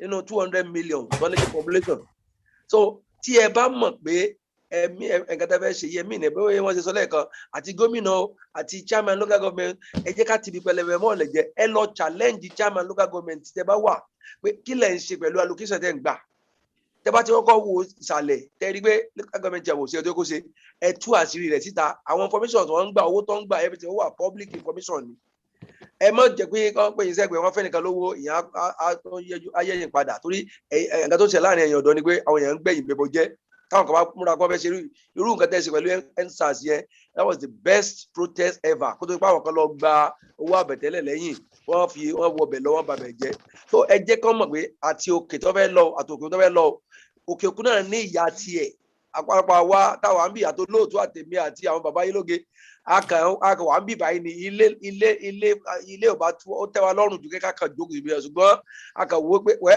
àti gbin ọkà sí bì báyìí ká kéré ọjà wa délé ni ṣùgbọ́n ẹ̀yin tẹ́ fẹ́ wá ojú yẹn kò yí sí ìbí àṣà wọn kan ọ̀pọ̀lọpọ̀ àwọn tó lè já àwọn ọ̀dọ́ wa nísìnyí wọ́n kàn fẹ́ short cut tourists náà wá ọ̀nà tó fẹ́ gbà fi make ẹ̀ wọ́n fẹ́ kọ́lé sí Banana Island wọ́n fẹ́ ṣe gbogbo ẹ̀ náà wá bọ̀ wọ́n wo pé kí làwọn lè ṣe táwọn fi lè fẹsẹ̀ múlẹ̀ nílùú àwọn ìlú tẹ́ wà níbẹ̀ yẹn tẹ́ bá rí ṣe ń bẹ̀ tẹ́ bá fẹsẹ̀ múlẹ̀ ó wà wọ́n máa fún yín ní respect ju pé kẹ́ ẹ wá ṣe ẹrú gẹ́gẹ́ bá ṣe pé àwọn nǹkan tá a pè ń jò ní tí wọ́n ná arákùnrin kan wá bí ọ̀sẹ̀ tó kọjá tó rìn lọ sí Libya tó rìn lọ sí ojú nǹkan tójú ẹ̀ rí ó sọ so gbogbo nǹkan báyẹn enabling environment tí ẹ̀yin ń fẹ́ ẹ̀yin náà ló kàn torí tí wọ́n bá máa pè yín nísìn àwọn olóṣèlú yẹn ò lè lọ ṣe jàgídíjàgan wọn à lè lọ ṣe dàrúdàpọ̀ wọn à lè lọ gbàpò tí ìbò mọ́ kó orí ti tẹ̀ lórí wọn à lè ní káwọn ọmọ tí àwọn ọmọ wọn ò sí ń bẹ̀ tó bá ní kíkẹ́ lọ ṣe nǹkan tí ò dá ẹ fọ́ọ̀mù political alliance pẹ̀lú kan ẹ lè má lè dá political party lẹ̀ o pé ẹ kóra yín jọ síbi kan tó pé ẹ ti lè lọ infiltrate wọn láti jẹ́ pé tí wọ́n máa sọ̀rọ̀ ńbẹ̀ ẹ̀yin náà máa pè kẹ́ ẹ lọ ṣe báyìí tá a bá rọ́ sínú ẹgbẹ́ òṣèlú kan tẹ́ ẹ pọ̀ ńbẹ̀ tó pé ẹ̀yin náà fún sípò sí ẹ fún náà sípò sọ̀rọ̀ sọ̀rọ̀ ó máa difficult kan tó fi ọwọ́ agbára gbá yín lójú. There are about 75 million Nigerian youths that are unemployed 75 million gbogbo òbò tó ti ń dì ní Nàìjíríà kò tí ì sẹ́ni tó ti gba 75 million votes kò sí ààrẹ kan tó ti gba 75 million votes so if the 75 million tẹ́ bá lè kóra yín jọ pàápàá jùlọ out of it bí over 50 million bẹ́ẹ̀ ló wá láti south tó lè pẹ́ ẹ̀já lọ sínú ẹgbẹ́ ìka lọ infiltrate ẹ̀ ẹ̀yin lẹ mọ nǹkan tó wà lọ́kàn yín ẹ̀ ní jẹ́ ká sọ pé ẹ fi nǹkan 500 naira lélẹ̀ 1,000 5,000 50,000 lọ́bì bọ́yìn no ẹ mọ nǹkan tẹ́ ń bá lọ́bẹ̀ ẹ tó bá lẹ̀ ní pé kẹ́ ẹ má lè ṣe nǹkan tẹ́ fẹ́ ṣe òun lẹ tí máa wọ ẹ wá o ibi tá à ń lọ lélẹ̀ o gbogbo wa ẹ̀ tá a máa dìbò fún lélẹ̀ tí gbogbo ẹ má lè dìbò fẹ́ nìyẹn tó wọ́ wọlé ẹ lọ bá pé ìwọ la dìbò fún kí ló dé tó ṣe nǹkan tá a fẹ́ kó ṣe so ẹ mú bàǹtẹ́ yín ẹ mú pọ̀n àwọn táwa ń bì àwọn ò ní dé dákẹ́ torí owó tá à ń fi ránṣẹ́ látòkè òkun òun ló sustain orílẹ̀-èdè yẹn about $25 billion ló ń wá láti diaspora every year so ìbò náà kó gbogbo owó tó ń yá sí right now ìjọba tó wà ń bẹ̀ lọ́wọ́ ìwọ́n ti yá 23 trillion naira ní debt so gbèsè yẹn ẹ̀yin ọjọ́ ọ̀la yín náà fi jẹ́ sí kì í ṣe àwọn tó máa kú lọ́la tó máa kú lọ́túnla kò sí èyí tó wà less than 70 inú gbogbo àwọn tó ń bá sọ yẹn so but gbèsè tó ń jẹ ta ló máa san ṣùgbọ́n ẹ̀yin náà gbọ́dọ̀ mọ̀ pé tó bá béèrè gbèsè yẹn lọ́jọ́ iwájú ẹ sọ fún ẹ pé ẹ̀yin kọ́ lẹ já gbèsè o èmi tó bá jẹ gbèsè ló ń san ẹ̀yin náà fẹsẹ̀ múlẹ̀ so ẹ try láti ṣe nǹkan tẹ́ ẹ máa láti ṣe Ọlọ́run ràn yín lọ. Ẹ ṣeun wo atọ́kùn mi pàtàkì. Well, we're looking at the time now. Time is far spent. Rino, do you want to give us anything like closing before we close up here? So mo kàn fẹ́ ní pé ẹ ṣé gidi gan bàbá Ayílóge, bàbá Adébóyè, our professor of mathematics, atọ́kùn Dr. Awofolaju, bàbá Fọlájogún, and everybody, gbogbo àwọn mọ́mí àti dádì tó wà ní inú Zoom àtòrí YouTube. Ẹ ṣé gidi gan. Gbogbo suggestions, mo dẹ̀ ti note àti gbogbo words of advice. I also hope to be back on this program. I know me, maybe àti mommy Shola, I think go back and forth. Oniwa, but I'm finally glad and honored to be here. Thank you very much. This is a very wonderful program. I'd also recommend this for people to join on Sundays. This is really, really educative and very, very much informative and relaxing. I mean, everybody's interacting. It's very, very interesting. So thank you everybody for having me. And one prayer that we used to pray, and then it's like, I'll change it a bit, that may we all live to see the land that we all deserve, if it's not going to be Nigeria, the land we Tabata deserve, may we all live to see. Amen. Thank you so much, Rinu. I'm very, very grateful. I know you are very, very busy, and we went over this for like a month, and I'm grateful that you finally made it happen. I'm very, very grateful. On behalf of the whole of Yoruba Gbode team, it's only a few of us that you see, but some of them, they are working hard behind the scene. I'm very, very grateful. Nigeria sucks. That is one thing that nobody is afraid to say. Everybody here, we agree that Nigeria is gone. Everything is zero. Education is zero. Road maintenance is nothing. Health care is completely zero. Today, August 1st, for me, mark an anniversary that if I think about it, I will continue to cry. Nigeria's health is nothing. My only child nearly got killed in Nigeria because of malaria. You know how long that we have had malaria in Nigeria?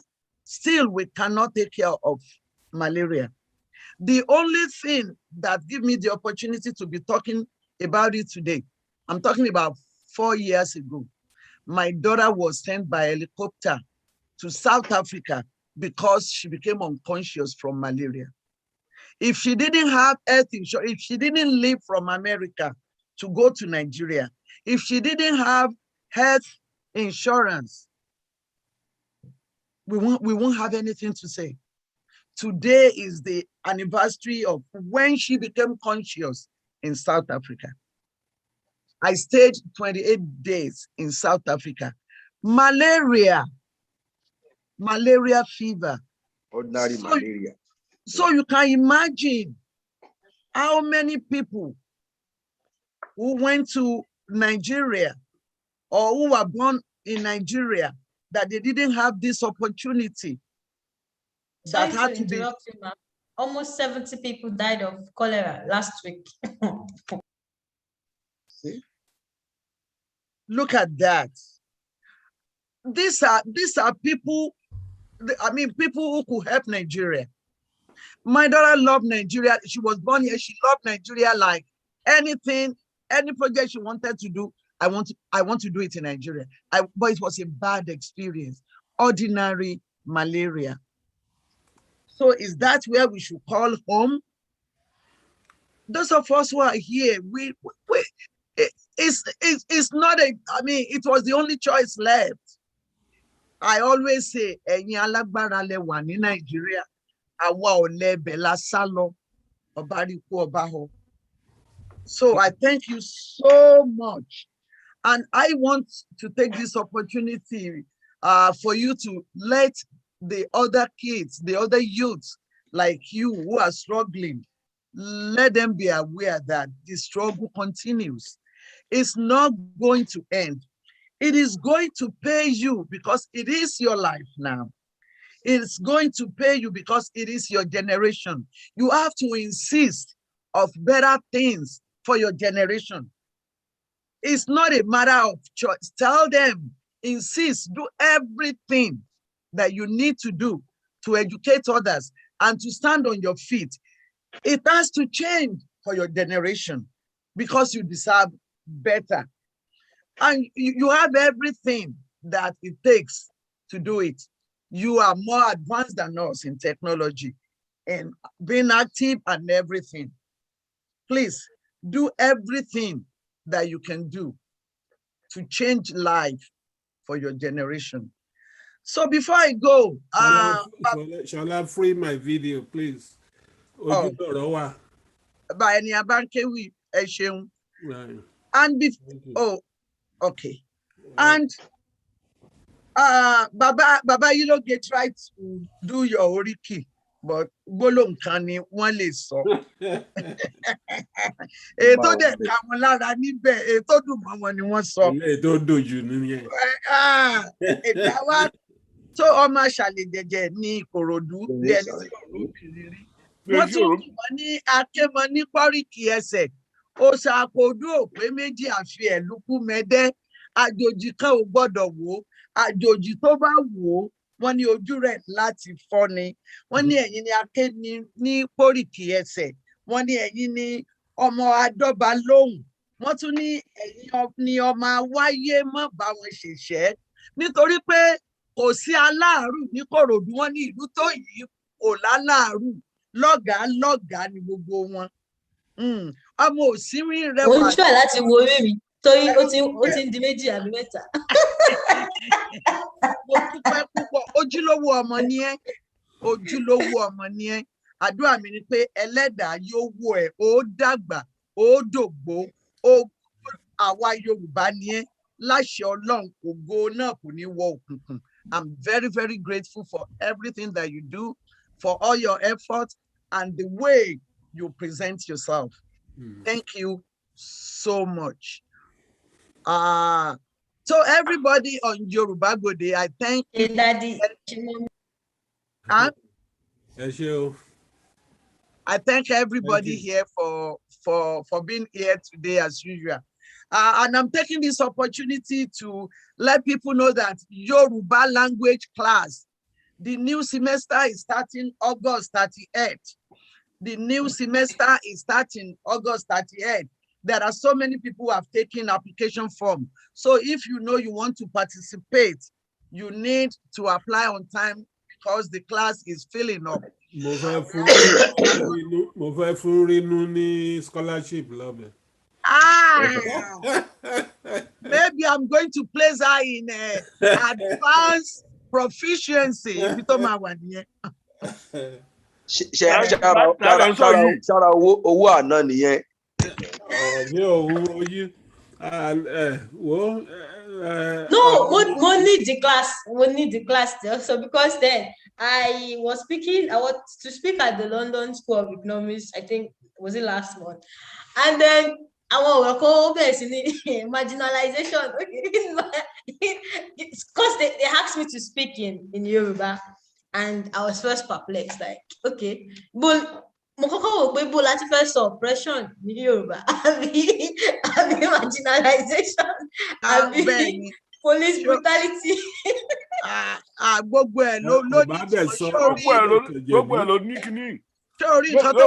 Yorùbá rẹ̀ dáa ju ti ayélujára lọ. English rẹ̀ dáa ju tèmi lọ.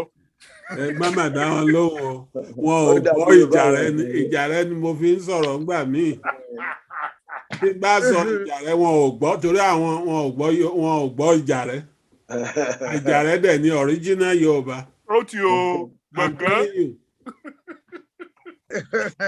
So Yorùbá sísọ kò gba wàhálà tí àwọn oníèdè máa ń sọ ni pé tá a bá ṣàti lè create nǹkan tó ń pè ní mutual intelligibility ká lè bára wa sọ̀rọ̀ ká lè rí pé n tá à ń sọ ó yé wa bó o bá lè fi Gẹ̀ẹ́sì sí kò sí ní tí fi ṣe èèyàn torí pé ọ̀pọ̀lọpọ̀ nǹkan tó wà láyé nísìn ni ò sí nínú èdè wa n tó bá jọun ò la máa wá fi wéwu kí gbogbo ẹ̀ ó lè bá a ṣe dáadáa kí gbogbo ẹ̀ ó lè bá a dùn kí ó lè bá a ṣe kó lè bá a gún régé ní a máa fi àdàgbà ètò Yorùbá Gbòde tòní. I'm going to be standing up on behalf of my atọ́kùn Ayọ̀bámi Abọ́lájí.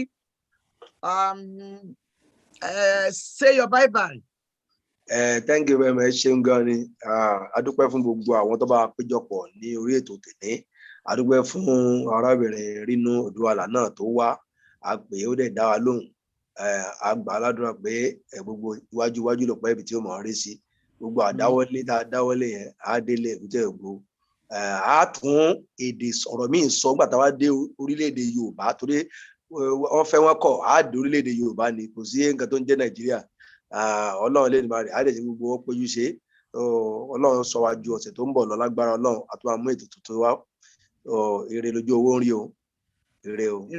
Bẹ́ẹ̀ ni tó ẹni tí mo dúpẹ́ lọ́wọ́ gbogbo àwọn èèyàn tí a jọ pawọ́pọ̀ ṣe ètò yìí lónìí. Àwọn àrò mẹ́ta tí ò jẹ́ kí ọbẹ̀ ó dànù lórí Yorùbá Gbòde. Bàbá mi Bánjí Ayílóge, bàbá mi ọ̀jọ̀gbọ́n ìlú bàbá ìṣirò, bàbá Adébóyè Adéníran, ojú òní yín ti ẹ̀ ní tẹ́. Èmi ò rí bàbá Akínṣíkù lónìí o, mo mọ̀ pé yèyé ọmọ Fọlábọ̀ Àjàyí Ṣóyínká wọn ní ó lọ àwọn já lẹ́nujọ́ mẹ́ta ṣùgbọ́n àrí bàbá Akínṣíkù. Ó travel lọ sí Washington. So Adélébáre Àrìnàpore ní ọjọ́ mẹ́jọ ohun tí a ṣe yóò tún pọ̀ ju eléyìí lọ. Nǹkan méjì pàtàkì ni a fẹ́ gbé yẹ̀wò. Mo fẹ́ mú àgbà ọ̀jọ̀gbọ́n Yorùbá kan tí wọ́n ti ṣiṣẹ́ oníròyìn kan ní kéṣe, alàgbà Tọ́lá Adéníyì. Wọ́n wá bá wa sọ̀rọ̀ lórí ibi tí Yorùbá dé dúró. A fojú wo gbogbo ẹ̀. Eyín nìkan kọ́, agbámòfin kan ń bọ̀ tó mọ tó ń ṣẹlẹ̀ sí Sunday Igboho. A ní dákẹ́ lórí ọ̀rọ̀ Sunday Igboho. Ìyún ó gba ọ̀pọ̀lọpọ̀ àsìkò ní ọjọ́ náà títí di ọjọ́ mẹ́jọ tí a tún máa gbádùn ara wa lórí Yorùbá Gbòde. Ẹni tó fúnni lówó kò fẹ́ kí ebi ó pani kú. Ẹni tó fúnni nímọ̀ kò fẹ́ kí á rìn lóòpin àìnímọ̀. Ṣé bí ẹni tó fúnni lọ́mọ irú wọn ni wọ́n jẹ́ kí á jàjẹrun bí iṣu. Mo dúpẹ́ lọ́wọ́ yèyé mi o, Ègbìnọlá Adékúnbí. Àtúnwá ẹ̀dùn ló kọ́ mi láṣà àmúdèrè àṣà. Ire ní mògùn ará àlágbẹ̀dẹ ibi tó bá wà ilẹ̀ ire ni.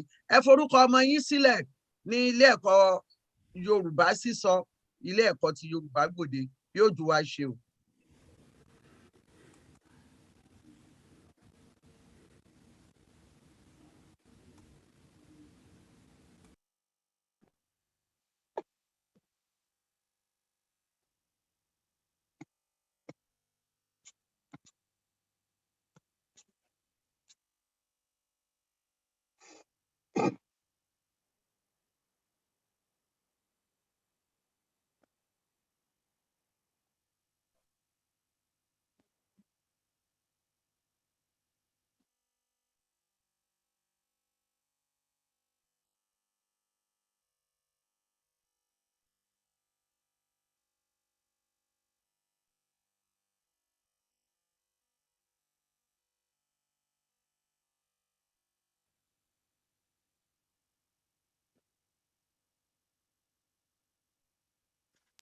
ìyà ń jẹ wá o. Tábà tí mo mú sí ìdílé tó ń bá wọlé. Ológun bá fi fà gbàjọ́ bá wọn tó ń bá ṣe bẹ́ẹ̀ tọ́tẹ̀ epo lórí. Kódà tó ní tọ̀hún ò bá rọ́wọ́ rí. Sẹ́ni náà ń wí ìbáyálégbé. Ló bá ṣèjọba Nàìjíríà fọjọ́ mẹ́ta. Láyé sí tàbí àti ti ìlọ níyàwó. Àbí kò tí mọ́ ìlọ níyàwó. Kí a ti kọ́lé kan sábújà o. Ìkànnì kò yí pẹ́nísùlà o. Kí a ti rà kan sábẹ́ríkà o. Jámánì pẹ̀lú France o. A ti kórè Switzerland. Ìlú tó ti bí ìyẹn àlejò o. Ebi dẹ̀ ń pa wá Nàìjíríà o. ìyá ń jà wá mẹ́kún o ẹ ò jẹ́ bẹ̀rù Ọlọ́run o gbogbo wa pátákọ́lá ó di gọ́fànà o èlé pàṣẹ pẹ́sidẹ́ǹtì o kí lámú wáyé mo fẹ́kẹ̀ mọ́ kò sí ń tá a máa mú lọ nígbẹ̀yìn o òkèdègbè láwọ̀ ajá o ẹ bẹ̀rù Ọlọ́run o Ọlọ́run o ẹ bẹ̀rù Ọlọ́run o. àti ìkọ́kọ́ ní Nàìjíríà àwa o ẹ̀yin olórí Nàìjíríà ẹ̀sùn mọ́bí owó tí ò tí ì táwàrà alúná o tẹ̀ ń kó sálọ sókè òkun ti jẹná tẹ̀bí wá ń bá àlù pátápátá oúnjẹ ní Nàìjíríà kò ṣe súnmọ́ ọ̀pọ̀ aráàlú wọn orílẹ̀-èdè unemployed ló pọ̀ jù nínú wa wọn bá tó ń ṣiṣẹ́ wọn ò rówó náà ojoojúmọ́ lọ́wọ́ transport lékún òṣìṣẹ́ wà lóòrùn tó ń ṣiṣẹ́ ẹni máa jẹ́ wà ní òjì tó ń kó jẹ àwọn ọkọ̀ ọ̀tàn ò níṣẹ́ lápá tọkọ jẹ́ kàwé wọn ò ríṣẹ́ ṣe níbi tó ní tóun pé láàrin káàká ẹgbẹ́ ọmọ ẹ̀ àrùn níṣẹ́ kó tó rí náírà méjì kó tó wálé tí ó bí báwọn fàmìlì tó bá ní ó ń owó dé òwò kó tún tó náà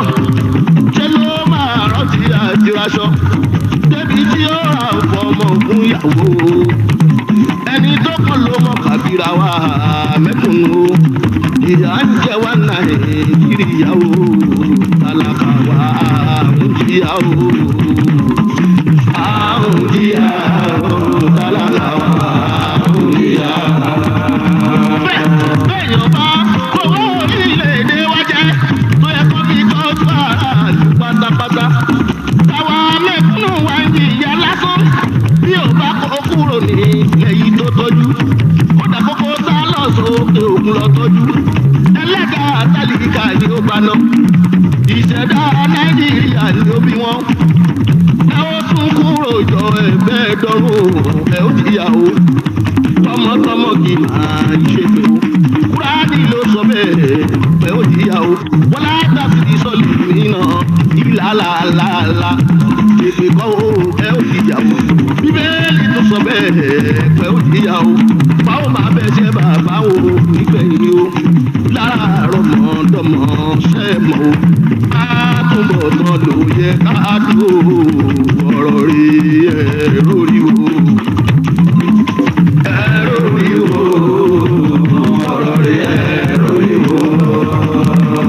kò sólówó tó dàbí kárùnà láyé ń bí irú ọjọ́ àtẹ̀bùkà ilé ìsàlẹ̀ òsì láyé ń bí níṣẹ́ lọ́yà láì múre pẹ̀lú àwọn alábòsí sọ́lọ́hún lọ́lọ́hún bá là káwọn o nọ́bà fi rí bí inú ẹ̀ kí wọ́n tó kú ibẹ̀ lówó kárùnà àpàrẹ Nebukadnesari ìbàdàn wọ̀ délẹ̀ bí ẹranko níṣẹ́ ló sáwọ̀ kó lọ tó ṣe gbé lọ ní ìgbẹ́yìn o pẹ̀lú ògbọ̀ ìyẹ̀wò kẹ́ lọ́jọ́ sí ẹrọ́jú kẹ́ ẹ̀ka kò rí àná o àbí kẹ́ ẹ̀ka ìbéèrè tológun tó lè lù ẹ̀rọ lóhùn jílẹ̀ o àtúbọ̀tán ló yẹ káàró ẹ dákun ẹ bẹ̀rù Ọlọ́run o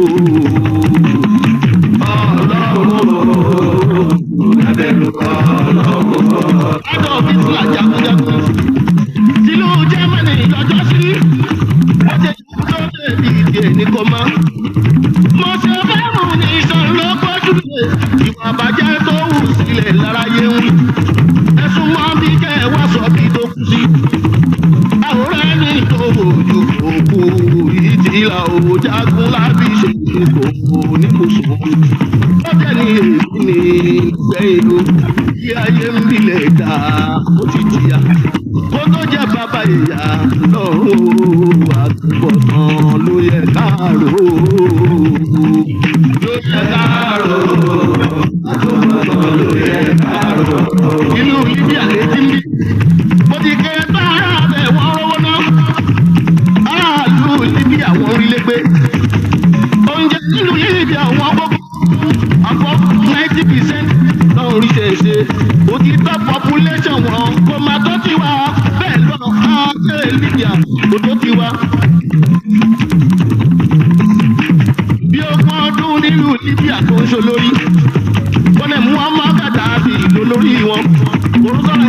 bí má sàmọ̀ wọn lórí flyleaf Nigerian Rollins létí ń bí bí ọdún mẹ́jọ tó ṣe ìjọba ológun kò di General Rollins mọ́ wọn lórí bí Nàìjíríà ìjọ mi lójú báwọn ológun bá ti pa àgbà ìjọba wọn kó ṣe lieutenant colonel lórí wọn tó bá ṣèjọba Nàìjíríà fọdún mẹ́ta láyé sí tàbí àti di general o àìmọye general o àwọn pé kàmá àti general o generate wà general o iṣẹ́ o kárí general o parí lẹ́gbẹ̀ẹ́ general o oúnjẹ o kárí general o ẹ̀rọ generator fáwọn nípa kì í náà lè tán o kí wọ́n yé paná general o ẹ̀rọ fún water corporation wọ́n fún wa lómi generation tó bá ń bọ̀ lẹ́yìn kan má ṣe lò ó. wọ́n bá mú lọ́lọ́ ní kò yí o bó ṣe ṣì ni wọ́n bá paná ìyá rẹ̀ o látọ́rí ìṣẹ́jú mẹ́ta iná títàn àdúgbò mi tó jẹ́ ti mẹ́kùnù wọn kì í níná lóṣù méjì o tọmọtaya làwọn ń sùn lókùnkùn olùbárà rẹ̀ mọ́ kẹ́kẹ́ mọ́ òkùnkùn dáa tó mọ́ lẹ̀ o gbogbo wa lọ́mọ Nàìjíríà o ọ̀rọ̀ máa rí jẹ́nẹ́rà ọ̀rọ̀ rẹ̀ jẹ́nẹ́rà ọmọ Nàìjíríà o ọmọ Nàìjíríà o níbo là ń lọ o olórí Nàìjíríà o òṣèlú Nàìjíríà o ibi tẹ́ bá ń kó wa rẹ̀ o ẹ wí fún wa lọ o. Fọ́ńdàmẹ́ta fún ọ̀gá yìí tẹ́ńtìgbè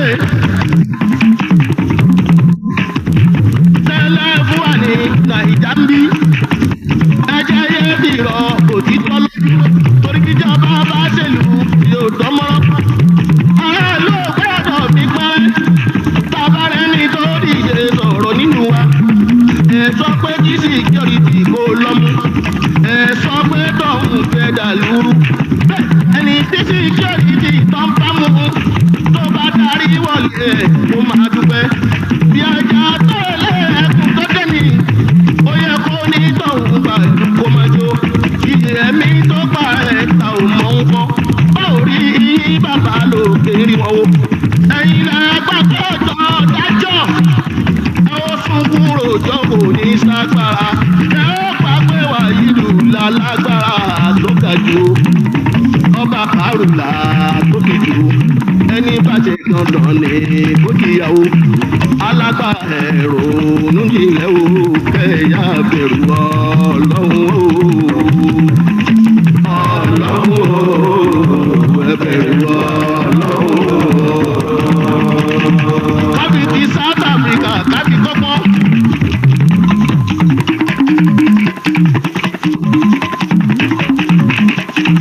ìbò tó dì ó tọ́sẹ̀ kan kó tó parí.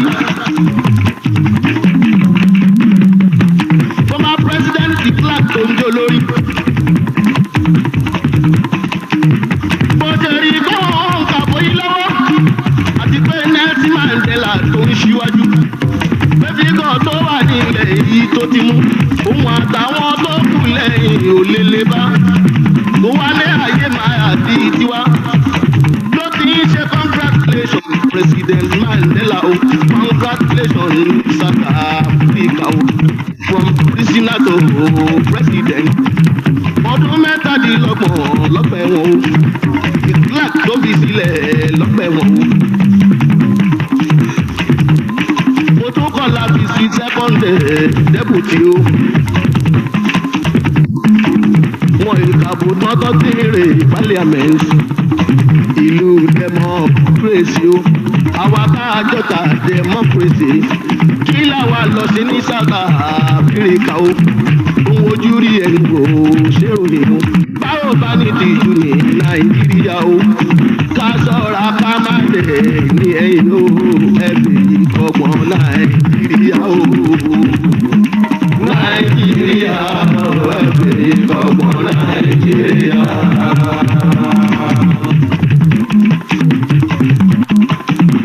Òkèyìn ọ̀nà ẹ̀bù ẹ̀sùnmọ́ bí pẹ̀lẹ́ ìsí nẹ́tọ̀ tó kù ẹ̀sùnmọ́ bí. Àwa náà lọ dìbò fún wọn lọ nígbà tí wọ́n dá àbújá ilé ńlá. Wọ́n gbàgbé ìdìbò wọn lọ. Òfin kan ṣoṣo tó dẹ̀líbírẹ́tì lé lórí. Ẹgbẹ́ kan mú jáde fọmọ Nàìjíríà kárí. Lọ́kọ́ èrè ànádúrólé. Méjì méjì ní Kọ́lá ń gbọ́. Impeachment change of leadership. Lọ́ra wọlé èkìtì ló gbẹ̀yìn o. Àjàǹtú lágbàárín òun ló gbẹ̀yìn o. Àti ìkọ́gbọ́n ní Nàìjíríà ó ẹ̀dá fún ẹ̀bẹ̀ fọ́ lọ́hùn-ún o. Nínú gbogbo ìlú tó ń bẹ lórí àgbáyé. Ti Nàìjíríà yìí ni mo rí. Tó bá di pé wọ́n fẹ́ ṣèlú wọn. Òyìnbó oríṣiríṣi la máa gbọ́. Governorship election la kọ́ ń borí. Nísìnyí gúbánà tó yà ló wáyé. Temporary la kọ́ ń borí. Nísìnyí interim ló wáyé. Chairman lady la kọ́kọ́ ń borí. Nísìnyí chairperson ló tún wáyé. Resignation la kọ́ ń borí. Nísìnyí step aside ló wáyé o. Agbóyìnbó jà wọ́n bìrìtì kó wọ́n lọ o. Agbóyìnbó jà Amẹ́ríkà wọn lọ. Ojoojúmọ́ ní dictionary ìwà ń lékún. Nàìjíríà làbọ̀ kì í má máa bọ̀ dànù ẹ lọ sí mẹ́dọ̀wó. Òyìnbó ìlú kò wá pọ̀jù o. Gbogbo wa pátá kọ́ ni gómìnà sọ o. Ìkàwé dọ́gba ṣe é mọ̀ o. Ọ̀rẹ́tọ̀ ló yẹ káyà o. Kọ́múníkétọ̀ ló yẹ káyà. Ìyàwó ẹ̀ka fún ẹ̀bẹ̀ Ọlọ́run o.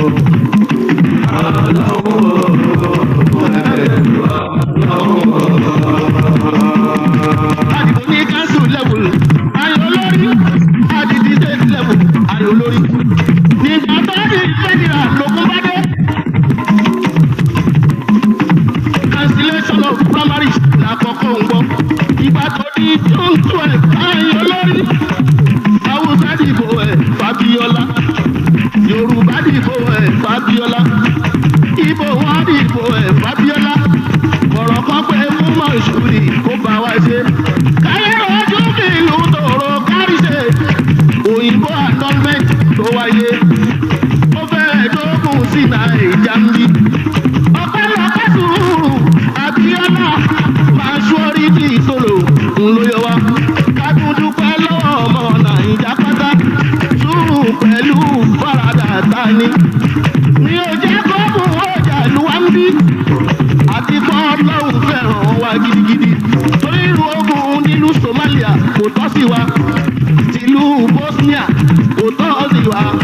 Ẹ wo ti Liberia yìí kò burú. Ẹ wo ti Rwanda kò tọ́ sí wa o. Kì í ṣe wí pé a fi yọ̀ wọ́n o. Ọmọ Ọlọ́run ọ̀rọ̀ wọn lójú. Àdúrà ló máa ń gbà kì í ṣàgbára. Lábí sọ ní Nàìjíríà yìí o, kárò oríwo. Májọ máa ṣọ̀rẹ́ ká má ṣe jà o. Ìgbẹ̀yìn yógùn kì í sunwọ̀n o. Ẹ̀bẹ̀ lábẹ́ bàbá òkè o. Wà fọ̀nà hàn wá aláwòrán o. Báwo ṣe ṣe tí o ní ìjà o. Báwa ṣe kìlú àwọn tó o. Òkun ní Nàìjíríà o, ẹ bá mi ṣàmì Nàìjíríà o. Nàìjíríà, ẹ ṣàmì Nàìjíríà. Tọ́lọ́pọ̀ ẹ̀jẹ̀ ìlà bá ránṣẹ́ sí o, wípé kò wá ròyìn, ogun mọ́lá ìbá ròyìn. Ọ̀pọ̀ ẹ̀jẹ̀ ìlà bá ránṣẹ́ sí o, wípé kò wá ròyìn, ogun mọ́lá ìbá ròyìn. Gbogbo kì í bímọ tó rọ̀ ọmọ balẹ̀ lógún máa ń bí. Ọ̀rọ̀ tó pọ̀ o, a ti ń ṣàlàyé kó yẹra wa ní ìjọba o. A ti ń ṣàlàyé kó yẹra wa ní. Gbogbo mi yàtọ̀ tó kọjá tábàbí ibò tẹ̀mí tó ń ìní tó lọ ṣèkà Haúsá tó parẹ́ òní Yorùbá tó parẹ́ lèrè wọn. àánú ṣe ń jò ẹrú tí o ọmọ bàbá méjì wà ń para wọn wọ́n para wọn ẹ̀rọ tí o ọmọ bàbá méjì wà ń para wọn. ẹni Ṣàngó bá bínú o lọ́ba tó ojú ẹja oníbọ̀bà kòso èmi mọ̀. ẹni ara tójú ẹ̀ wọlé o tó bá rọ̀ yá tọwọ́ bàtí. ọkọ̀ bàtí o Nàìjà o ká má ṣe jà ká má ṣe jagun láti sọ wípé o Nàìjà o ká má ṣe jà ká má ṣe jagun Nàìjíríà.